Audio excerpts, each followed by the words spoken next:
तें प्रसाद सच होए। वाहिगुरु जी की फतेह। बिघ्न बिनासन सोए। वाहिगुरु जी की फतेह। बिघ्न बिनासन सोए। सतनाम श्री वाहिगुरु साहिब जी। कहों कहाँ कुछ बात ना कहबे।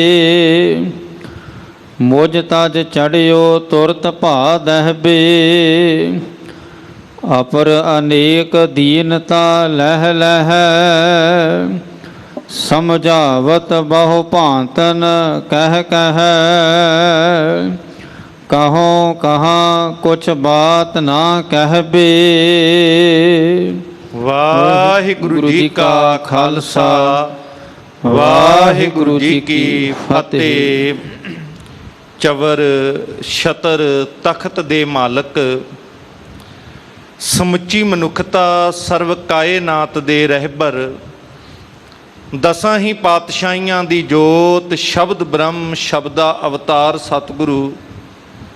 धन धन साहिब श्री गुरु ग्रंथ साहिब महाराज जी दी मुकद्दस गोद दे अंदर गुरुद्वारा मंजी साहिब दीवान हाल श्री ਅੰਮ੍ਰਿਤਸਰ साहिब विखे हाजरी भर रही सतगुरु जी की साजी निवाजी सत्कारयोग साध संगत। सतगुरां दा कोटान कोट शुकराना है जिथे धन धन श्री गुरु रामदास पातशाह महाराज जी दे सचखंड दरबार सचखंड श्री हरमंदर साहिब श्री दरबार साहिब पवित्र दर्शन दीदार करके सतगुरां दे चरनां विच सिजदा करके गुरबाणी दा कीर्तन सुन के आप जी अपने जीवन नूं सफल बना रहे सो। इस दे नाल ही गुरुद्वारा मंजी साहिब दीवान हाल विखे दिन दे चौथे पहर सज्जे हुए दीवान दे विच हाजरी भर के जिथे गुरबाणी दा रस भिन्ना कीर्तन आप जी ने सरवण कीता है। गुरुद्वारा मंजी साहिब अते देश विदेश तो मीडिया चैनलों के राही आप जी सुरत टिका के गुरु चरनां दे विच पावन गुर इतिहास की कथा सुनने वास्ते हाजिर हो। सतगुरु पातशाह महाराज जी दे पावन दर घर दियां बातां दर घर दी कथा कहानियां जो बड़े प्यार दे नाल धन गुरु अर्जन साहिब पातशाह जी दे पावन जीवन इतिहास विचों आप जी सरवण कर रहे सो कि किवें सुलीही खां माड़ी सोच लै करके बाबा प्रथी चंद दा प्रेरिया होया श्री ਅੰਮ੍ਰਿਤਸਰ साहिब की धरती गुरु की नगरी ते हमला करन वास्ते चाले पाउंदा है। रस्ते विच बाबा प्रथी चंद दे पिंड वो पड़ा करदा है। इधर संगतां नूं जदों पता लगदा है दिल्ली दी संगत राही मिली चिट्ठी गुरु अर्जन साहिब महाराज तक पहुँचदी है। सुली खान दे हमले बारे पता लगण ते मसंद ते कई संगतां चिंतित हुंदियां ने। बार बार सतगुर पातशाह नूं सवाल करन ते सतगुरां ने बचन किया सी कि घबराउण दी लोड़ नहीं। परमेश्वर ते भरोसा रखो अपने सच्चे सतगुरु ते भरोसा रखो वो तुहाडा वाल भी विंगा नहीं होण देणगे। इत्थे चढ़ के आउण वाले दा अपनी ही सोच अपने ही कर्मां करके अपने आप ही उहनूं उहदे कीते कर्मां दी सज़ा मिल जाएगी। वो गुरु नगरी तक नहीं पहुँच पावेगा।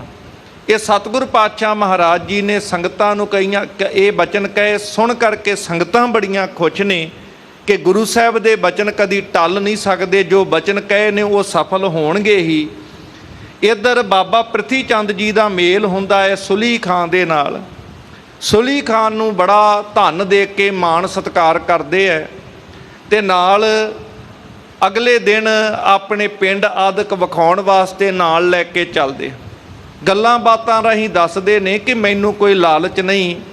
ये बहुत सोहना मेरा पिंड है जिथे मैनूं हाड़ी सौणी दी खेती करके अनाज भी मिल जाता है। सोहणे पिंड दे घर बनाउण वास्ते मैं भट्ठे लाए ने भाव आवे बनाए हुए ने ते वो आवियां दे विच सोहणियां पक्कियां इट्टां तैयार कीतियां जांदियां न जिहदे नाल सोहणे घर महल आदਿਕ तैयार कीते जा रहे। ਬਾਬਾ ਪ੍ਰਿਥੀ ਚੰਦ ਜਦੋਂ ਬਾਰ-ਬਾਰ ਇਸ ਤਰੀਕੇ ਨਾਲ ਗੱਲਾਂ ਕਰਦੇ ਨੇ ਤੇ ਸੁਲਹੀ ਖਾਂ ਉਸ ਵਕਤ ਪਿੰਡ ਦੇ ਵਿੱਚ ਘਰਾਂ ਨੂੰ ਵੇਖਣ ਵਾਸਤੇ ਨਾਲ ਚੱਲ ਪੈਂਦਾ। ਪਿੰਡ ਦੇ ਘਰ ਆਦਿਕ ਵੇਖ ਕੇ, ਸਾਰੇ ਨਗਰ ਨੂੰ ਵੇਖ ਕੇ, ਜਿਸ ਥਾਂ ਤੇ ਇੱਟਾਂ ਨੂੰ ਪਕਾਉਣ ਵਾਲੇ ਆਰੇ ਸਨ ਜਾਂ ਆਵੇ ਬਣਾਏ ਹੋਏ ਸਨ, ਉਹਨਾਂ ਆਵਿਆਂ ਨੂੰ ਵੇਖਣ ਵਾਸਤੇ ਸਾਧ ਸੰਗਤ ਅੱਗੇ ਨੂੰ ਵੱਧਦੇ ਨੇ। ਰੱਬ ਦੀ ਕਰਨੀ ਐਸੀ ਸੀ ਕਿ ਬਾਬਾ ਪ੍ਰਿਥੀ ਚੰਦ ਲਘੂ ਸ਼ੰਕਾ ਕਰਨ ਵਾਸਤੇ ਰੁਕ ਜਾਂਦੇ ਹੈ ਤੇ ਦੂਸਰੇ ਪਾਸੇ ਸੁਲਹੀ ਖਾਂ ਆਵਿਆਂ ਨੂੰ ਵੇਖਣ ਵਾਸਤੇ ਆਪਣੇ ਪੁੱਤਰ ਤੇ ਸਾਥੀਆਂ ਨਾਲ ਅੱਗੇ ਵੱਧਦਾ। ਇੱਕ ਥਾਂ ਤੇ ਜਿੱਥੇ ਉੱਚੀ ਥਾਂ ਵੇਖ ਕੇ ਕਿ ਸਾਰਾ ਪਿੰਡ ਮੈਨੂੰ ਨਜ਼ਰ ਆਏਗਾ, ਇਹ ਕਹਿ ਕੇ ਬੜੀ ਤੇਜ਼ੀ ਨਾਲ ਉਸ ਚੋਟੀ ਵਾਲੇ ਪਾਸੇ ਨੂੰ ਵੱਧਦੇ ਨੇ ਜਿਹੜੀ ਆਵੇ ਦੀ ਉੱਚੀ ਥਾਂ ਸੀ।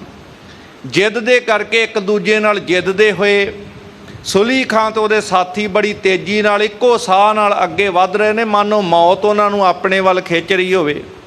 ਤੇ ਇੱਕ ਉੱਚੀ ਥਾਂ ਜਿਹੜੀ ਆਵੇ ਦੀ ਚੋਟੀ ਸੀ, ਉੱਥੇ ਜਦੋਂ ਸੁਲਹੀ ਖਾਂ ਪਹੁੰਚਿਆ ਤੇ ਜਿੱਥੇ ਸਵਾਹ ਸੀ ਥੱਲੇ ਪੋਲ ਸੀਗਾ ਸਾਧ ਸੰਗਤ, ਜਿਹੜੀ ਥਾਂ ਵਿੱਚ ਅੱਗ ਬਲਦੀ ਪਈ ਸੀ। ਇਸ ਗੱਲ ਦਾ ਸੁਲਹੀ ਖਾਂ ਨੂੰ ਪਤਾ ਨਾ ਲੱਗਾ। ਜਿਹੜਾ ਇਹ ਸੋਚ ਰਿਹਾ ਸੀ ਕਿ ਮੈਂ ਗੁਰੂ ਅਰਜਨ ਸਾਹਿਬ ਨੂੰ ਅੰਮ੍ਰਿਤਸਰ ਜਾ ਕੇ ਗ੍ਰਿਫਤਾਰ ਕਰਾਂਗਾ, ਕੈਦ ਵਿੱਚ ਪਾ ਦੇਵਾਂਗਾ, ਹੌਲੀ ਹੌਲੀ ਕਰਕੇ ਮੌਕਾ ਵੇਖ ਕੇ ਉਹਨਾਂ ਨੂੰ ਖਤਮ ਕਰ ਦਿਆਂਗਾ, ਇਹੋ ਜਿਹੀਆਂ ਸੋਚਾਂ ਸੋਚ ਰਿਹਾ ਸੀ। ਸ਼੍ਰੀ ਹਰਗੋਬਿੰਦ ਸਾਹਿਬ ਮਹਾਰਾਜ ਨੂੰ ਖਤਮ ਕਰਨ ਦੀਆਂ ਸੋਚਾਂ ਜਿਸ ਢੰਗ ਨਾਲ ਉਹ ਸੋਚ ਰਿਹਾ ਸੀ, ਮਾੜੀ ਸੋਚ ਆਪਣੇ ਅੰਦਰ ਲੈ ਕੇ ਹਰ ਵਕਤ ਮਾੜਾ ਹੀ ਸੋਚ ਰਿਹਾ ਸੀ। ਜਿੱਦਾਂ ਹੀ ਇਹਦਾ ਪੈਰ ਉਸ ਸਵਾਹ ਦੇ ਉੱਪਰ ਪੈਂਦਾ ਹੈ, ਥੱਲੇ ਪੋਲ ਹੋਣ ਕਰਕੇ ਥੱਲੇ ਜਿਹੜੀ ਅੱਗ ਬਲਦੀ ਦੇ ਵਿੱਚ ਇਹ ਉਹਦੇ ਅੰਦਰ ਡਿੱਗ ਪੈਂਦਾ ਹੈ। ਬੜਾ ਬਚਾਉਣ ਵਾਸਤੇ ਚੀਕਦਾ ਹੈ, ਉਛਲਦਾ ਹੈ। ਨਾਲ ਦੇ ਸਾਥੀ ਵੀ ਕਿਤੇ ਸਾਨੂੰ ਸੇਕ ਨਾ ਪੈ ਜੇ, ਉਹ ਵੀ ਬਚਾਉਣ ਵਿੱਚ ਕਾਮਯਾਬ ਨਹੀਂ ਹੋ ਪਾਉਂਦੇ। ਇਹਦੇ ਹੱਥ ਵਿੱਚ ਸਾਧ ਸੰਗਤ ਇੱਕ ਗੰਡਾਸਾ ਪਕੜਿਆ ਸੀ, ਜਿਹੜਾ ਨਾਲ ਹੀ ਹੱਥੋਂ ਛੁੱਟ ਗਿਆ। ਜਿੱਥੇ ਅੱਗ ਵਿੱਚ ਬਚਣ ਵਾਸਤੇ ਉਛਲਦਾ ਹੈ, ਇਹ ਗੰਡਾਸਾ ਡਿੱਗਦਾ ਹੈ ਜਿੱਥੇ ਉਹਦੇ ਉੱਪਰ ਇਹਦੀ ਧੌਣ ਵੱਜਦੀ ਹੈ। ਡਿੱਗ ਕੇ ਧੌਣ ਦੇ ਉੱਪਰ ਗੰਡਾਸੇ ਦਾ ਜ਼ੋਰਾਂ ਦੀ ਵਾਰ ਹੋਣ ਕਰਕੇ ਇਹਦੀ ਧੌਣ ਸੜਦੇ ਦੀ ਨਾਲ ਹੀ ਸਰੀਰ ਤੋਂ ਅਲੱਗ ਹੋ ਜਾਂਦੀ, ਨਾਲੇ ਧੌਣ ਅਲੱਗ ਹੋ ਜਾਂਦੀ ਹੈ ਉਹਦੇ ਆਪਣੇ ਹੀ ਗੰਡਾਸੇ ਦੇ ਨਾਲ, ਕੁਹਾੜੇ ਦੇ ਨਾਲ, ਤੇ ਨਾਲੇ ਸੜ ਕਰਕੇ ਇਹ ਮਰ ਜਾਂਦਾ ਹੈ। ਇਸ ਗੱਲ ਬਾਰੇ ਬਾਬਾ ਪ੍ਰਿਥੀ ਚੰਦ ਜਦੋਂ ਉਹਨਾਂ ਨੂੰ ਪਤਾ ਲੱਗਦਾ ਹੈ, ਰੌਲਾ ਪੈਂਦਿਆਂ ਉਹ ਵੀ ਦੌੜ ਕੇ ਉੱਥੇ ਪਹੁੰਚਦੇ ਹੈ।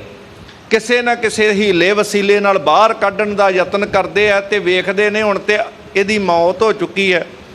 ਸਰੀਰ ਭੜਥਾ ਬਣ ਚੁੱਕਿਆ ਹੈ, ਕੇਵਲ ਹੱਡੀਆਂ ਨਾਲ ਚਿੱਟੀ ਚਿੱਟੀ ਮਿੱਝ ਨਜ਼ਰ ਆ ਰਹੀ ਹੈ, ਭਾਵ ਕੇਵਲ ਚਰਬੀ ਨਜ਼ਰ ਆ ਰਹੀ ਹੈ।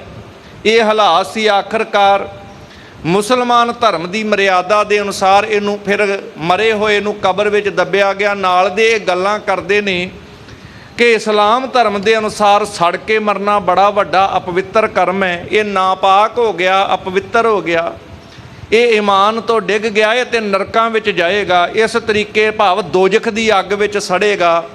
ਇਹ ਅੱਗ ਨਾਲ ਸੜ ਕੇ ਮਰਿਆ ਹੈ, ਬਹੁਤ ਮਾੜਾ ਇਹਦੇ ਨਾਲ ਹੋਇਆ। ਇਸ ਤਰੀਕੇ ਨਾਲ ਮੁਸਲਮਾਨ ਇਹਦੇ ਸਾਥੀ ਜਿਹੜੇ ਉਹ ਗੱਲਾਂ ਬਾਤਾਂ ਕਰਦੇ ਹੈ। ਬਾਬਾ ਪ੍ਰਿਥੀ ਚੰਦ ਪਹੁੰਚਦੇ ਨੇ ਤੇ ਇੱਧਰ ਸੁਲਹੀ ਖਾਂ ਦਾ ਪੁੱਤ ਉਹ ਗੁੱਸੇ ਦੇ ਵਿੱਚ ਆ ਕੇ ਬਾਬਾ ਪ੍ਰਿਥੀ ਚੰਦ ਨੂੰ ਕਹਿੰਦਾ ਹੈ ਕਿ ਤੂੰ ਹੀ ਛਲ ਕਰਵਾ ਕੇ ਮੇਰੇ ਪਿਤਾ ਨੂੰ ਮਾਰਿਆ, ਇਹਦਾ ਦੋਸ਼ ਮੈਂ ਤੇਥੋਂ ਲਵਾਂਗਾ। ਪਰ ਬਾਬਾ ਪ੍ਰਿਥੀ ਚੰਦ ਅੱਗੋਂ ਤਰਲੇ ਮਾਰਦੇ ਨੇ ਕਿ ਭਾਈ ਮੈਂ ਨਹੀਂ ਇਹ ਕੁਝ ਵੀ ਕੀਤਾ, ਮੈਂ ਤੇ ਆਪਣੇ ਵੱਲੋਂ ਜਿਵੇਂ ਕੋਈ ਬੰਦਾ ਅੰਮ੍ਰਿਤ ਪੀਣਾ ਚਾਹਵੇ ਤੇ ਉਹ ਜ਼ਹਿਰ ਵਰਗਾ ਅਸਰ ਕਰ ਜਾਵੇ।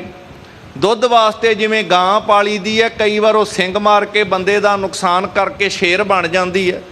ਮੈਂ ਤੇ ਆਪਣੇ ਭਲੇ ਵਾਸਤੇ, ਤੇ ਮੇਰਾ ਮਿੱਤਰ ਸੀ, ਮੈਨੂੰ ਤੇ ਇਹ ਤੇਰੇ ਨਾਲੋਂ ਵੀ ਜ਼ਿਆਦਾ ਪਿਆਰਾ ਸੀਗਾ, ਇਸ ਕਰਕੇ ਮੈਂ ਇਸ ਦਾ ਕਦੀ ਵੀ ਨੁਕਸਾਨ ਕਰਨ ਦੀ ਸੋਚ ਵੀ ਨਹੀਂ ਸਕਦਾ।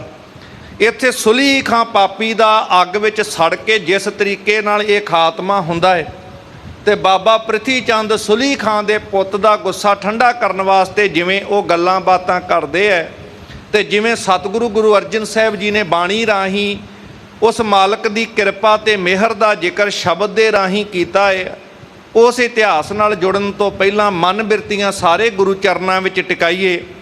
ਜਿੰਨੇ ਗੁਰਦੁਆਰਾ ਮਨਜੀਤ ਸਾਹਿਬ ਦੀਵਾਨ ਹਾਲ ਵਿਖੇ ਬੈਠੇ ਹੋ, ਸੁਰਤ ਦੀ ਇਕਾਗਰਤਾ ਬਣਾਓ। ਦੇਸ਼ ਵਿਦੇਸ਼ ਦੀ ਸੰਗਤ ਸਾਰੇ ਮਨ ਬਿਰਤੀਆਂ ਗੁਰੂ ਚਰਨਾਂ ਵਿੱਚ ਟਿਕਾਈਏ ਤੇ ਰਸਨਾ ਤੋਂ ਪਿਆਰ ਨਾਲ ਸਾਰੇ ਹੀ ਉਚਾਰਨ ਕਰੋ ਜੀ, ਸਤਨਾਮ ਸ਼੍ਰੀ ਵਾਹਿਗੁਰੂ ਸਾਹਿਬ ਜੀ। ਸਤਨਾਮ ਸ੍ਰੀ ਵਾਹਿਗੁਰੂ ਸਾਹਿਬ ਜੀ। ਕਹੋਂ ਕਹਾਂ ਕੁਛ ਬਾਤ ਨਾ ਕਹਿਬੇ। ਬਾਬਾ ਪ੍ਰਿਥੀ ਚੰਦ ਜੀ ਸੁਲੀ ਖਾਂ ਦੇ ਪੁੱਤ ਨੂੰ ਉਹਦਾ ਗੁੱਸਾ ਠੰਡਾ ਕਰਨ ਵਾਸਤੇ, ਕਿਉਂਕਿ ਹੁਣ ਉਹਦਾ ਪਿਓ ਮਰਿਆ ਹੈ ਤੇ ਸਾਹਮਣੇ ਉਹ ਜੋ ਮਨ ਵਿੱਚ ਜਰੋਸ ਹੈ, ਗੁੱਸਾ ਹੈ, ਉਹ ਆਪਣਾ ਦੋਸ਼ ਦੇਈ ਜਾ ਰਿਹਾ। ਹਾਲਾਂਕਿ ਉਹਨੂੰ ਵੀ ਪਤਾ ਹੈ ਕਿ ਇਹਦੇ ਵਿੱਚ ਜਿਹੜਾ ਕਸੂਰ ਕਿਸ ਦਾ ਹੈ ਕਿਸ ਦਾ ਨਹੀਂ, ਪਰ ਸੱਚ ਤੇ ਇਹ ਹੈ ਕਿ ਜਦੋਂ ਮਾੜੀ ਸੋਚ ਲੈ ਕੇ ਗੁਰੂ ਘਰ ਵਾਲੇ ਪਾਸੇ ਕੋਈ ਵੱਧਦਾ ਹੈ, ਫਿਰ ਉਹਨੂੰ ਆਪਣੇ ਹੀ ਕੀਤੇ ਹੋਏ ਕਰਮਾਂ ਕਰਕੇ, ਆਪਣੀ ਸੋਚ ਕਰਕੇ ਆਪਣੀ ਕਰਨੀ ਦਾ ਫਲ ਪ੍ਰਾਪਤ ਹੁੰਦਾ। ਇਹ ਗੱਲ ਬਾਬਾ ਪ੍ਰਿਥੀ ਚੰਦ ਜੀ ਹੁਣ ਬਾਰ-ਬਾਰ ਸਮਝਾਉਣਾ ਚਾਹੁੰਦੇ ਨੇ ਕਿ ਮੈਂ ਤੈਨੂੰ ਦੱਸਾਂ ਕੋਈ ਗੱਲ, ਮੈਨੂੰ ਸਮਝਣ ਵਾਸਤੇ ਦੱਸਣ ਵਾਸਤੇ ਸਮਝ ਵਿੱਚ ਨਹੀਂ ਆ ਰਹੀ, ਕਿਵੇਂ ਮੈਂ ਤੈਨੂੰ ਸਮਝਾਵਾਂ। ਮੁਝ ਤਜ ਚੜਿਓ ਤੁਰਤ ਭਾ ਦਹਿਬੇ। ਕਿ ਤੇਰਾ ਪਿਤਾ ਮੈਨੂੰ ਛੱਡ ਕੇ, ਮੈਂ ਤੇ ਰਸਤੇ ਵਿੱਚ ਕੁਝ ਪਲ ਲਈ ਰੁਕਿਆ ਸਾਂ, ਮੇਰੀ ਉਸਨੇ ਉਡੀਕ ਵੀ ਨਹੀਂ ਕੀਤੀ ਤੇ ਮੈਨੂੰ ਛੱਡ ਕੇ ਬੜੀ ਤੇਜ਼ੀ ਨਾਲ ਦੌੜ ਕੇ ਜਿਸ ਥਾਂ ਤੇ ਆਵੇ ਸੀ, ਉੱਚੀ ਟੀਸੀ ਦੇ ਉੱਪਰ ਕਿ ਸਾਰਾ ਪਿੰਡ ਇੱਥੋਂ ਦਿਖਦਾ ਹੈ, ਨਗਰ ਦਿਖੇਗਾ, ਦੂਰ ਦੂਰ ਤੱਕ ਨਜ਼ਰ ਜਾਏਗੀ, ਉਹ ਤੇ ਦੌੜ ਕਰਕੇ ਮੇਰੇ ਤੋਂ ਪਹਿਲਾਂ ਹੀ ਟੀਸੀ ਤੇ ਚੜ ਗਿਆ ਸੀ। ਅਪਰ ਅਨੇਕ ਦੀਨਤਾ ਲਹਿ ਲਹਿ। ਇਸ ਤਰ੍ਹਾਂ ਬਾਰ-ਬਾਰ ਨਿਮਰਤਾ ਦੇ ਵਿੱਚ ਆਪਣੇ ਵੱਲੋਂ ਗੱਲਾਂ ਬਾਤਾਂ ਮਿੱਠੀਆਂ ਮਿੱਠੀਆਂ ਕਰਕੇ ਬਾਬਾ ਪ੍ਰਿਥੀ ਚੰਦ ਸੁਲੀ ਖਾਂ ਦੇ ਪੁੱਤ ਨੂੰ ਸਮਝਾਉਂਦੇ ਹਨ। ਸਮਝਾਵਤ ਬਹੁ ਭਾਂਤਨ ਕਹਿ ਕਹਿ। ਕਈ ਪ੍ਰਕਾਰ ਦੀਆਂ ਉਦਾਹਰਨਾਂ ਦੇ ਕੇ ਕਿ ਇਹ 'ਚ ਮੇਰਾ ਕਸੂਰ ਕੋਈ ਨਹੀਂ ਹੈ, ਮੇਰਾ ਤੇ ਤੇਰੇ ਨਾਲੋਂ ਵੱਧ ਨੁਕਸਾਨ ਹੋਇਆ, ਤੇਰੇ ਨਾਲੋਂ ਤੇ ਤੇਰਾ ਪਿਤਾ ਮੈਨੂੰ ਜ਼ਿਆਦਾ ਪਿਆਰਾ।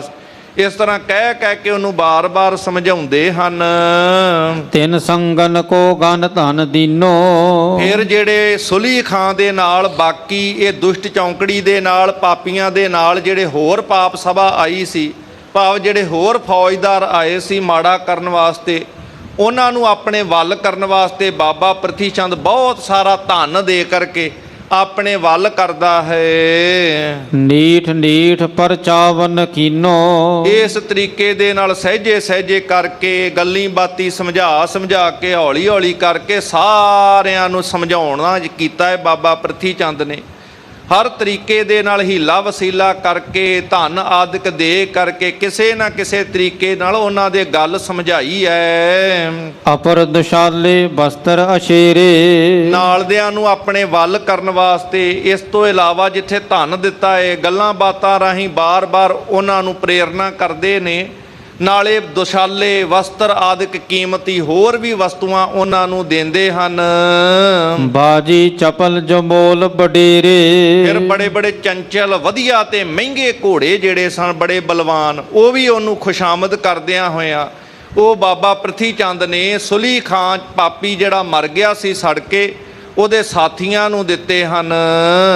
ਦਰਬ ਸਮੇਤ ਬਿਨੈ ਬਹੁ ਕੀਨ। ਨਾਲੇ ਧਨ ਦਿੰਦੇ ਨੇ, ਨਾਲੇ ਬੇਨਤੀਆਂ ਕਰਦੇ ਹਨ। ਸੁਲਹੀ ਸੁਤ ਕੋ ਪ੍ਰਿਥੀਏ ਦੀਨ। ਬਾਬਾ ਪ੍ਰਿਥੀ ਚੰਦ ਜੀ ਜਿੱਥੇ ਸੁਲਹੀ ਦੇ ਸਾਥੀਆਂ ਨੂੰ ਧਨ ਦਿੰਦੇ ਨੇ, ਨਾਲੇ ਬੇਨਤੀਆਂ ਕਰਦੇ ਨੇ ਕਿ ਇਹ ਬਹੁਤ ਮਾੜਾ ਹੋਇਆ, ਤੁਹਾਡੇ ਨਾਲੋਂ ਜ਼ਿਆਦਾ ਵੱਡਾ ਦੁੱਖ ਮੈਨੂੰ ਹੈ। ਇਸੇ ਤਰ੍ਹਾਂ ਸੁਲਹੀ ਦੇ ਪੁੱਤਰ ਨੂੰ ਵੀ ਧਨ ਦੇ ਕੇ ਉਹਦਾ ਮਾਣ ਤਾਣ ਕਰਦੇ ਹੈ, ਨਾਲ ਉਸ ਨਾਲ ਦੁੱਖ ਜਤਾਉਂਦੇ ਨੇ ਕਿ ਤੂੰ, ਤੇਰਾ ਤੇ ਇਕੱਲਾ ਪਿਤਾ ਮਰਿਆ ਹੈ, ਪਰ ਮੇਰੇ ਵਾਸਤੇ ਬਹੁਤ ਵੱਡਾ ਉਹ ਮੇਰਾ ਮਿੱਤਰ ਸੀ, ਤੇਰੇ ਨਾਲੋਂ ਜਿਵੇਂ ਤੈਨੂੰ ਘਾਟਾ ਪਿਆ, ਮੈਨੂੰ ਵੀ ਬੜਾ ਦੁੱਖ ਘਾਟਾ ਪਿਆ ਹੈ। ਕੋ ਦਿਨ ਰਹਿ ਕਰ ਦਿੱਲੀ ਗਇਓ। ਇਸ ਤਰੀਕੇ ਨਾਲ ਸੁਲੀ ਖਾਂ ਦਾ ਪੁੱਤਰ ਕੁਝ ਕੁ ਦਿਨ ਉੱਥੇ ਰਿਹਾ ਹੈ ਬਾਬਾ ਪ੍ਰਿਥੀ ਚੰਦ ਦੇ ਪਿੰਡ, ਤੇ ਉਸ ਤੋਂ ਬਾਅਦ ਵਿੱਚ ਇਹ ਸਾਰਾ ਹੁਣ ਕਾਫਲਾ ਜਿਹੜਾ ਅੰਮ੍ਰਿਤਸਰ ਚੜ੍ਹ ਕੇ ਆਉਣਾ ਸੀ, ਗੁਰੂ ਕੀ ਨਗਰੀ ਜਿਨ੍ਹਾਂ ਨੇ ਹਮਲਾ ਕਰਨਾ ਸੀ, ਗੁਰੂ ਅਰਜਨ ਸਾਹਿਬ ਨੂੰ ਗ੍ਰਿਫਤਾਰ ਕਰਨ ਦੀ ਸੋਚ ਲੈ ਕੇ ਆਏ ਸਨ। ਇਹ ਰਸਤੇ ਦੇ ਵਿੱਚ ਸੁਲੀ ਖਾਂ ਤੇ ਆਪਣੀ ਕਰਨੀ ਦਾ ਫਲ ਪਾ ਕੇ ਸੜ ਕੇ ਮਰ ਗਿਆ।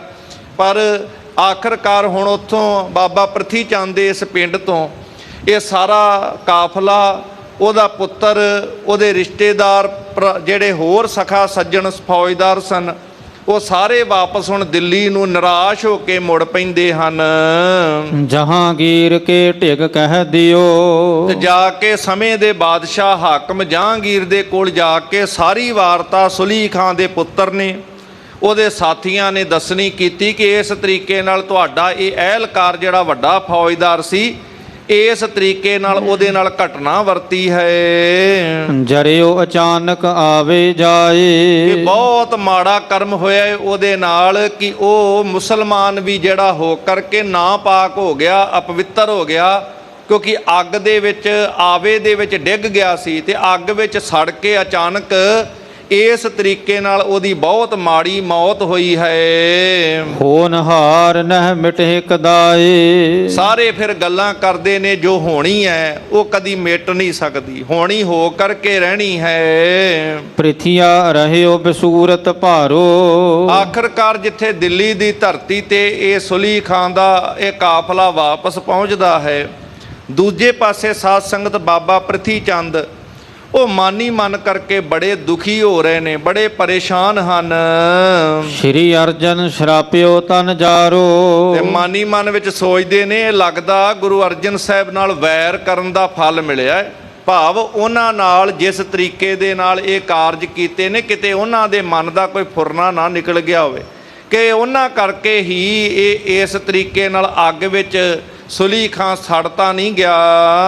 ਕੈਸੇ ਬਚੇ ਜੋ ਦੋਖੀ ਗੁਰ ਕੋ। ਕਿਸ ਤਰੀਕੇ ਦੇ ਨਾਲ ਜਿਹੜਾ ਗੁਰੂ ਦਾ ਦੋਖੀ ਹੈ ਆਖਰਕਾਰ ਬਚ ਸਕਦਾ ਹੈ। ਮਹਾਂਕਵੀ ਸੰਤੋਖ ਸਿੰਘ ਜੀ ਕਹਿੰਦੇ ਨੇ ਜਿਹੜਾ ਗੁਰੂ ਘਰ ਦਾ ਦੋਖੀ ਹੋਵੇ ਉਹ ਕਿਸ ਤਰੀਕੇ ਦੇ ਨਾਲ ਸੁੱਖ ਆਨੰਦ ਮਾਣ ਸਕਦਾ ਹੈ, ਉਹ ਕਿਵੇਂ ਬਚ ਸਕਦਾ ਹੈ। ਕੌਣ ਬਚਾਏ ਹਤਿਓ ਸੋ ਧੁਰ ਕੋ। ਜਿਹਨੂੰ ਧੁਰ ਦਰਗਾਹੋਂ ਰੱਬ ਨੇ ਹੀ ਮਾਰ ਦਿੱਤਾ ਹੋਵੇ, ਭਾਵ ਜਿਹੜਾ ਗੁਰੂ ਘਰ ਨਾਲ ਵੈਰ ਕਰਦਾ ਹੋਵੇ, ਜਿਹੜਾ ਗੁਰੂ ਨਾਨਕ ਦਾ ਘਰ ਸਭਨਾਂ ਦਾ ਭਲਾ ਸੋਚਦਾ ਹੈ, ਸਤਿਗੁਰ ਸਭਨਾਂ ਦਾ ਭਲਾ ਮਨਾਏਂਦਾ, ਉਸ ਭਲਾ ਕਰਨ ਵਾਲੇ ਘਰ ਨਾਲ ਵੈਰ ਕਰਨ ਵਾਲਾ ਜਿਹੜਾ ਹੈ, ਫਿਰ ਰੱਬ ਉਹਨੂੰ ਕਿਵੇਂ ਰੱਖ ਸਕਦਾ, ਕਿਵੇਂ ਉਹਨੂੰ ਇਸ ਮਾੜੀ ਅਵਸਥਾ ਤੋਂ ਰੱਬ ਬਚਾ ਸਕਦਾ ਹੈ। ਸ਼ਰਾਪ ਦਿਓ ਗੁਰ ਸ਼ਬਦ ਬਨਾਏ। ਸਤਿਗੁਰੂ ਗੁਰੂ ਅਰਜਨ ਸਾਹਿਬ ਪਾਤਸ਼ਾਹ ਮਹਾਰਾਜ ਜਿਹੜੇ ਸਾਰੀ ਮਨੁੱਖਤਾ ਦਾ ਭਲਾ ਕਰਨ ਵਾਲੇ ਨੇ, ਜਿਨ੍ਹਾਂ ਦੀ ਇੱਕ ਅਵਸਥਾ ਹੈ ਖਿਮਾ ਨਿਧਾਨ ਗੁਰੂ ਨਹਿ ਰਿਸੈ, ਜਿਹੜਾ ਗੁਰੂ ਪਾਤਸ਼ਾਹ ਤੇ ਖਿਮਾ ਦਾ ਘਰ ਨੇ,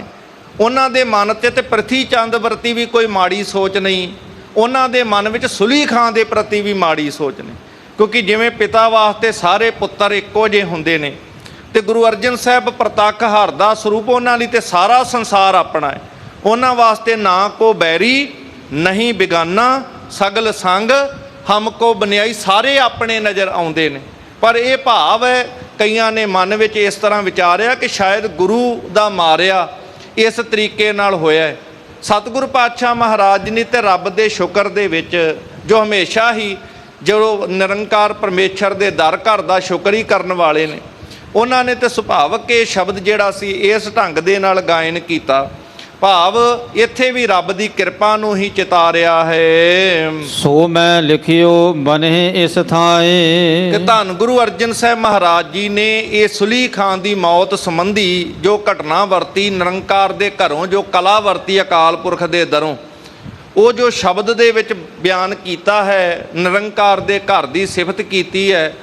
ਕਹਿੰਦੇ ਕਵੀ ਜੀ ਕਹਿੰਦੇ ਨੇ ਕਿ ਮੈਂ ਉਹ ਇਸ ਤਰੀਕੇ ਦੇ ਨਾਲ ਲਿਖ ਕੇ ਬਿਆਨ ਕਰਦਾ ਹਾਂ। ਸ੍ਰੀ ਮੁਖ ਵਾਕ। ਸਤਿਗੁਰੂ ਗੁਰੂ ਅਰਜਨ ਸਾਹਿਬ ਦੇ ਮੁਖ ਤੋਂ ਉਚਾਰਨ ਕੀਤਾ ਹੋਇਆ ਪਾਵਨ ਗੁਰੂ ਕਾ ਇਹ ਸ਼ਬਦ। ਬਿਲਾਵਲ ਮਹੱਲਾ ਪੰਜਵਾ। ਰਾਗ ਬਿਲਾਵਲ ਹੈ ਸ੍ਰੀ ਗੁਰੂ ਗ੍ਰੰਥ ਸਾਹਿਬ ਦੇ ਪਾਵਨ ਰਾਗ ਬਿਲਾਵਲ ਅੰਦਰ ਮਹੱਲਾ ਪੰਜਵਾਂ। ਗੁਰੂ ਨਾਨਕ ਸਾਹਿਬ ਪੰਜਵੇਂ ਜਾਮੇ ਵਿੱਚ, ਕਿਉਂਕਿ ਸਰੀਰ ਬਦਲੇ ਨੇ, ਜੋਤ ਤੇ ਜੁਗਤ ਉਹੀ ਹੈ, ਇਸ ਕਰਕੇ ਪੰਜਵੇਂ ਜਾਮੇ ਵਿੱਚ ਸਤਿਗੁਰਾਂ ਨੇ ਇਹ ਸ਼ਬਦ ਉਚਾਰਨ ਕੀਤਾ ਹੈ। ਸੁਲਹੀ ਤੇ ਨਾਰਾਇਣ ਰਾਖ। ਇਹ ਸੁਲਹੀ ਜਿਸ ਢੰਗ ਦੇ ਨਾਲ ਇਹ ਕਲਾ ਵਰਤੀ ਹੈ, ਉਹ ਤੇ ਮਾੜੀ ਸੋਚ ਲੈ ਕੇ ਚੜ ਕੇ ਆਇਆ ਸੀ। ਸਤਿਗੁਰੂ ਪਾਤਸ਼ਾਹ ਮਹਾਰਾਜ ਜੀ ਦੇ ਕੋਲ ਤੇ ਸਲਾਹਾਂ ਦੇਣ ਵਾਲਿਆਂ ਨੇ ਕਿਹਾ ਸੀ, ਪ੍ਰਥਮੇ ਮਤਾ ਜੇ ਪੱਤਰੀ ਚਲਾਵੋਂ, ਦੁਤੀਏ ਮਤਾ ਦੋਏ ਮਾਨੁਖ ਪਹੁੰਚਾਵੋਂ, ਤ੍ਰਿਤੀਏ ਮਤਾ ਕਿਛ ਕਰੋਂ ਉਪਾਇਆ, ਮੈਂ ਸਭ ਕਿਛ ਛੋੜ ਪ੍ਰਭ ਤੂੰ ਹੀ ਧਿਆਇਆ। ਕਹਿੰਦੇ ਕਿਸੇ ਵੀ ਪ੍ਰਕਾਰ ਦੇ ਮਤੇ ਤੇ ਨਾ ਚੱਲ ਕੇ, ਕਹਿੰਦੇ ਮੈਂ ਤੇ ਰੱਬ ਨੂੰ ਯਾਦ ਕੀਤਾ। ਸਾਨੂੰ ਵੀ ਸਿਖਾਇਆ ਉਸ ਰੱਬ ਦੀ ਯਾਦ ਵਿੱਚ ਜੁੜੋ, ਉਹ ਜੋ ਕਰੇਗਾ ਭਲਾ ਕਰੇਗਾ। ਕਹਿੰਦੇ ਇਹ ਜੇ ਸੁਲਹੀ ਦੇ ਨਾਲ ਇਸ ਤਰ੍ਹਾਂ ਵਰਤੀਏ ਤੇ ਰੱਬ ਹੀ ਰਾਖਾ ਹੈ, ਪਰਮੇਸ਼ਰ ਆਪ ਰਾਖਾ ਵਾ ਹੁੰਦਾ ਹੈ, ਮੇਰਾ ਸਤਿਗੁਰ ਰਖਵਾਲਾ ਹੋਵਾ। ਉਹ ਨਿਰੰਕਾਰ ਪਰਮੇਸ਼ਰ ਜਿਹਨੂੰ ਕਈ ਰੂਪਾਂ 'ਚ ਸਤਿਗੁਰਾਂ ਨੇ ਬਿਆਨ ਕੀਤਾ। ਜਿਵੇਂ ਪਾਣੀ ਨੂੰ ਕੋਈ ਜਲ ਕਵੇ, ਵਾਟਰ ਕਵੇ, ਤੋਏ ਕਹੇ, ਸਲਲ ਕਹੇ, ਉਹ ਰਹਿਣਾ ਪਾਣੀ ਹੈ। ਉਹਨੂੰ ਸਾਇੰਸ ਵਾਲਿਆਂ ਨੇ H2O ਕਹਿ ਦੇਣਾ ਹੈ। ਇਸੇ ਤਰੀਕੇ ਨਾਲ ਉਹ ਨਿਰੰਕਾਰ ਪਰਮੇਸ਼ਰ ਜਿਹੜਾ ਇੱਕ ਹੈ, ਸਰਬ ਵਿਆਪਕ ਹੈ। ਕੋਈ ਉਹਨੂੰ ਰਾਮ ਆਂਦਾ ਹੈ, ਕੋਈ ਉਹਨੂੰ ਅੱਲਾ ਆਂਦਾ ਹੈ, ਕੋਈ ਉਹਨੂੰ ਰਹੀਮ ਆਂਦਾ ਹੈ, ਕੋਈ ਉਹਨੂੰ ਕਰੀਮ ਆਂਦਾ ਹੈ, ਕੋਈ ਖੁਦਾ ਆਂਦਾ ਹੈ, ਕੋਈ ਭਗਵਾਨ ਆਂਦਾ ਹੈ, ਕੋਈ ਨਾਰਾਇਣ ਆਂਦਾ ਹੈ, ਕੋਈ ਗੋਪਾਲ, ਕੋਈ ਮਧੂਸੂਦਨ ਆਂਦਾ। ਨਾਮ ਬੜੇ ਨੇ, ਉਹ ਬੇਅੰਤ ਗੁਣਾਂ ਨੂੰ ਵੇਖ ਕਰਕੇ ਵੱਖਰੇ ਵੱਖਰੇ ਨਾਮ ਨੇ। ਸਾਹਿਬ ਤੇ ਬਾਣੀ 'ਚ ਵੀ ਕਹਿੰਦੇ ਨੇ, ਤਵ ਸਰਬ ਨਾਮ ਕਥੈ ਕਵਨ ਕਰਮ ਨਾਮ ਵਰਨਤ ਸੁਮਤ। ਸਿਆਣੀ ਮੱਤ ਵਾਲਿਆਂ ਨੇ ਤੇਰੇ ਕਰਮਾਂ ਨੂੰ ਵੇਖ ਕੇ ਬੜੇ ਨਾਮ ਰੱਖੇ, ਪਰ ਸਾਰੇ ਨਾਮ ਕਿਉਂ ਬਿਆਨ ਕਰੇ। ਤੇ ਸਾਹਿਬ ਦੀ ਬਾਣੀ 'ਚ ਤੇ ਆਪਾਂ ਉਹਦਾ ਨਾਮ ਸਤਨਾਮ ਹੀ ਪੜ੍ਹਦੇ ਹਾਂ, ਸਤਨਾਮ ਤੇਰਾ ਪਰਾ ਪੂਰਬਲਾ। ਤੇ ਜਿੱਥੇ ਅੱਖਰ ਮੁੱਕ ਗਏ ਉੱਥੇ ਵਾਹ ਵਾਹ ਦੀ ਧੁਨ ਵਿੱਚੋਂ ਫਿਰ ਵਾਹਿਗੁਰੂ ਵਾਹਿਗੁਰੂ ਨਿਕਲਦਾ ਹੈ। ਇਸ ਕਰਕੇ ਸਤਨਾਮ ਵਾਹਿਗੁਰੂ ਵੀ ਸਾਰੇ ਕਹਿ ਦਿੰਦੇ ਆ। ਤੇ ਕਹਿੰਦੇ ਉਹ ਨਿਰੰਕਾਰ ਜਿਹਨੂੰ ਨਾਰਾਇਣ ਆਖਿਆ ਗਿਆ, ਪਰਮੇਸ਼ਰ ਜਿਹੜਾ ਹੈ, ਕਹਿੰਦੇ ਇਹ ਸੁਲਹੀ ਖਾਂ ਤੋਂ ਭਾਵ ਇਸ ਫੌਜ ਤੋਂ ਉਦੋਂ ਤੱਕ ਗੁਰੂ ਨਾਨਕ ਦੇ ਘਰ ਨੇ ਅਜੇ ਸ਼ਸਤਰ ਨਹੀਂ ਸੀ ਧਾਰਨ ਕੀਤੇ। ਭਾਵ ਅਜੇ ਜਿੱਥੇ ਇਹ ਦਰ ਪੀਰੀ ਦੇ ਸੰਕਲਪ ਤੇ ਚੱਲ ਰਿਹਾ ਸੀ, ਅਜੇ ਮੀਰੀ ਨੂੰ ਧਾਰਨ ਨਹੀਂ ਸੀ ਕੀਤਾ। ਭਾਵ ਇੱਥੇ ਸੰਤ ਦਾ ਸਰੂਪ ਨਜ਼ਰ ਆਉਂਦਾ ਸੀ, ਸਿਪਾਹੀ ਵਾਲਾ ਪੱਖ ਅਜੇ ਮੁਕੰਮਲ ਰੂਪ ਵਿੱਚ ਅਮਲੀ ਜਾਮਾ ਪ੍ਰਗਟ ਨਹੀਂ ਸੀ ਹੋਇਆ ਗੁਰੂ ਅਰਜਨ ਸਾਹਿਬ ਵੇਲੇ। ਇਸ ਕਰਕੇ ਉਹ ਨਿਰੰਕਾਰ ਤੇ ਭਰੋਸਾ ਰੱਖ ਕੇ ਕਹਿੰਦੇ ਇਹ ਰਾਖਾ ਵੀ ਹਰ ਥਾਂ ਤੇ ਆਪ ਆਪਣੀ ਵਡਿਆਈ ਨਹੀਂ ਕਰ ਰਹੇ ਕਿ ਮੈਂ ਕੁਝ ਕਿਹਾ ਜਾਂ ਮੇਰੇ ਕਰਕੇ ਹੋਇਆ। ਇੱਥੇ ਵੀ ਸਾਨੂੰ ਰੱਬ ਨਾਲ ਜੋੜ ਕੇ ਕਹਿੰਦੇ ਉਹ ਪਰਮੇਸ਼ਰ ਉਹ ਆਪ ਹੀ ਰਾਖਾ ਹੈ, ਉਹਨੇ ਹੀ ਸਾਨੂੰ ਉਸ ਤੋਂ ਰੱਖਿਆ ਹੈ। ਸੁਲਹੀ ਕਾ ਹਾਥ ਕਹੀ ਨਾ ਪਹੁੰਚੈ। ਬੜਾ ਯਤਨ ਕੀਤਾ ਸੀ ਸੁਲਹੀ ਖਾਂ ਨੇ, ਪਰ ਚੇਤੇ ਰੱਖਿਓ ਜਿੱਥੇ ਰੱਬ ਰਾਖਾ ਹੋਵੇ ਔਖੀ ਘੜੀ ਨਾ ਦੇਖਣ ਦੇਈ, ਆਪਣਾ ਬਿਰਦ ਸੰਭਾਲੇ ਹਾਥ ਦੇ ਰਾਖੇ ਆਪਣੇ ਕੋ ਸਾਸ ਸਾਸ ਪ੍ਰਤਪਾਲੇ। ਜਿੱਥੇ ਰੱਬ ਦਾ ਹੱਥ ਹੈ ਨਾ, ਉਹ ਤੇ ਆਪ ਹੱਥ ਦੇ ਕੇ ਰੱਖਦਾ ਹੈ। ਫਿਰ ਉੱਥੇ ਦੁਨੀਆ ਦੀ ਕਿਸੇ ਤਾਕਤ ਦੀ ਸਮਰੱਥਾ ਨਹੀਂ ਕਿ ਉੱਥੇ ਕੋਈ ਕਿਸੇ ਦਾ ਕੁਝ ਵਿਗਾੜ ਸਕੇ। ਸੁਲਹੀ ਦਾ ਹੱਥ ਵੀ ਉੱਥੇ ਨਹੀਂ ਪਹੁੰਚ ਸਕਿਆ। ਸੁਲਹੀ ਹੋਏ ਮੂਆ ਨਾ ਪਾਕ। ਕਹਿੰਦੇ ਆਪ ਮਾੜੀ ਸੋਚ ਲੈ ਕੇ ਆਇਆ ਸੀ, ਇਸ ਕਰਕੇ ਰੱਬ ਦੇ ਘਰੋਂ ਕਲਾ ਐਸੀ ਵਰਤੀ ਹੈ ਕਿ ਉਹ ਸੁਲਹੀ ਖਾਂ ਹੋਏ ਮੂਆ ਨਾ ਪਾਕ। ਪਾਕ ਕਹਿੰਦੇ ਨੇ ਪਵਿੱਤਰ ਨੂੰ, ਤੇ ਅੱਗੇ ਨੰਨੇ ਕੰਨਾਂ ਲੱਗ ਗਿਆ ਨਾ ਪਾਕ। ਨਾ ਪਾਕ ਦਾ ਮਤਲਬ ਅਪਵਿੱਤਰ ਹੋ ਜਾਣਾ, ਕਿਉਂਕਿ ਇਸਲਾਮ ਦੇ ਵਿੱਚ ਸੜਨ ਦੀ ਮੌਤ ਨੂੰ ਨਾਪਾਕ ਮੌਤ ਮੰਨਿਆ ਗਿਆ। ਇਸ ਕਰਕੇ ਕਬਰ ਦੇ ਵਿੱਚ ਦਫਨਾ ਧਰਮ ਦੀ ਇੱਕ ਕਿਰਿਆ ਮੰਨਿਆ ਜਾਂਦਾ ਹੈ। ਖੈਰ ਇਹ ਵੱਖਰਾ ਵਿਸ਼ਾ ਹੈ, ਪਰ ਜਦੋਂ ਨਾਪਾਕ ਭਾਵ ਸੜ ਕੇ ਮਰ ਗਿਆ, ਇਹਨੂੰ ਬੜਾ ਪਵਿੱਤਰ ਮੁਸਲਮਾਨ ਵੀਰ ਮੰਨਦੇ ਆ। ਸੋ ਇਸ ਕਰਕੇ ਇੱਥੇ ਕਿਹਾ ਕਿ ਉਹ ਨਾਪਾਕ ਹੋ ਕੇ ਅਪਵਿੱਤਰ ਹੋ ਕਰਕੇ ਮਰਿਆ। ਰਹਾਓ ਇਹ ਰਹਾਓ ਦਾ ਬੰਦ ਠਹਿਰਾਓ, ਰੁਕਣਾ, ਜੋ ਸ਼ਬਦ ਦਾ ਸੈਂਟਰਲ ਆਈਡੀਆ, ਸ਼ਬਦ ਦਾ ਮੂਲ ਭਾਵ ਹੋਇਆ ਕਰਦਾ। ਇਸ ਕਰਕੇ ਸਾਹਿਬ ਰੁਕਣ ਵਾਸਤੇ, ਵਿਚਾਰਨ ਵਾਸਤੇ ਕਹਿੰਦੇ ਸੁਲਹੀ ਤੇ ਨਾਰਾਇਣ ਰਾਖ, ਸੁਲਹੀ ਕਾ ਹਾਥ ਕਹੀਂ ਨਾ ਪਹੁੰਚੈ, ਸੁਲਹੀ ਹੋਏ ਮੂਆ ਨਾ ਪਾਕ। ਕਾਟ ਕੁਠਾਰ ਖਸਮ ਸਿਰ ਕਾਟਿਆ। ਕਹਿਣ ਲੱਗੇ ਜਿਹੜਾ ਸਾਡਾ ਸਿਰ ਦਾ ਖਸਮ ਹੈ ਨਾ, ਪਰਮੇਸ਼ਰ ਮਾਲਕ, ਕਹਿੰਦੇ ਮਨ ਉਸ ਪਰਮਾਤਮਾ ਨੇ ਆਪ ਹੀ ਕੁਹਾੜਾ ਆਪ ਕੱਢ ਕੇ, ਭਾਵੇਂ ਇਹ ਕੁਹਾੜਾ ਇਹਦੇ ਹੱਥ ਤੋਂ ਛੁੱਟ ਗਿਆ ਸੀ ਸੁਲਹੀ ਖਾਂ ਦੇ, ਉਸ ਕੁਹਾੜੇ ਤੇ ਇਹਦੀ ਗਰਦਨ ਡਿੱਗਦੀ ਹੈ ਤੇ ਉਹ ਗਰਦਨ ਕੁਹਾੜੇ ਦੇ ਤਿੱਖੇ ਧਾਰ ਦੇ ਨਾਲ ਕੱਟੀ ਜਾਂਦੀ ਹੈ। ਕਹਿੰਦੇ ਇਹ ਤੇ ਮਨ ਉਹ ਨਿਰੰਕਾਰ ਦੇ ਘਰ ਦੀ ਕਲਾ ਹੈ ਕਿ ਉਹਨੇ ਆਪ ਕੁਹਾੜਾ ਕੱਢ ਕੇ ਉਸ ਖਸਮ ਪਰਮਾਤਮਾ ਨੇ ਇਹਦਾ ਸਿਰ ਕੱਟ ਦਿੱਤਾ ਹੈ। ਖਿਨ ਮੈਂ ਹੋਏ ਗਿਆ ਹੈ ਖਾਕ। ਜਿਹੜਾ ਮਾੜੀ ਸੋਚ ਲੈ ਕੇ ਆਇਆ ਸੀ, ਪਲਾਂ ਦੇ ਵਿੱਚ ਹੀ ਉਸ ਰੱਬ ਦੇ ਘਰ ਦੀ ਕਲਾ ਵਰਤੀ ਹੈ, ਖੇਡ ਵਰਤੀ ਹੈ ਕਿ ਖਿਨ ਵਿੱਚ ਪਲ ਵਿੱਚ ਸੜ ਕੇ ਸੁਆਹ ਹੋ ਗਿਆ। ਮੰਦਾ ਚਿਤਵਤ ਪਚਿਆ। ਅਸਲ ਦੇ ਵਿੱਚ ਕਹਿੰਦੇ ਇਹਦਾ ਕਾਰਨ ਕਿਉਂ ਬਣਿਆ? ਮੰਦਾ ਚਿਤਵਤ ਪਚਿਆ। ਜਿਹੜਾ ਮਾੜੀ ਸੋਚ ਲੈ ਕੇ ਚੱਲਿਆ ਸੀ ਨਾ, ਆਪਾਂ ਗੁਰੂ ਕੀ ਗੋਦ 'ਚ ਬੈਠੇ ਆ, ਇਹ ਚੇਤੇ ਰੱਖੀਏ ਬਾਰ-ਬਾਰ ਕਿ ਮਨ ਵਿੱਚ ਕਿਸੇ ਦੇ ਪ੍ਰਤੀ ਮਾੜੀ ਸੋਚ ਨਾ ਲੈ ਕੇ ਆਇਆ, ਮਾੜੇ ਭਾਵ ਵੀ ਨਹੀਂ ਅੰਦਰ ਪੈਦਾ ਕਰਨ ਦੇਣੇ। ਹਮੇਸ਼ਾ ਭਲਾ ਹੀ ਭਲਾ ਕਰਨਾ ਹੈ। ਜੇ ਆਪਣਾ ਭਲਾ ਚਾਹੁੰਦੇ ਆ ਤੇ ਆਪਣੇ ਮਨ 'ਚੋਂ ਬੁਰਾਈ ਕੱਢ ਦਈਏ। ਜੇ ਆਪਣਾ ਭਲਾ ਚਾਹੁੰਦੇ ਆ ਤੇ ਫਿਰ ਕਿਸੇ ਦੇ ਪ੍ਰਤੀ ਮਾੜਾ ਸੋਚਣਾ ਛੱਡ ਦਈਏ, ਕਿਉਂਕਿ ਮੰਦਾ ਚਿਤਵਤ ਪਚਿਆ। ਇਹ ਮੰਦਾ ਸੋਚ ਰਿਹਾ ਸੀ, ਹਰ ਵਕਤ ਮਾੜੀ ਸੋਚ ਇਹਦੇ ਅੰਦਰ ਚੱਲਦੀ ਸੀ। ਇਸ ਕਰਕੇ ਮਾੜਾ ਸੋਚਦਿਆਂ ਉਸੇ ਮਾੜੀ ਸੋਚ ਦੇ ਵਿੱਚ ਹੀ ਇਹ ਇਸ ਤਰੀਕੇ ਦੇ ਨਾਲ ਪਚਿਆ, ਇਹ ਖੁਆਰ ਹੋਇਆ ਹੈ। ਜਿਨ ਰਚਿਆ ਤਿਨ ਦੀਨਾ ਧਾਕ।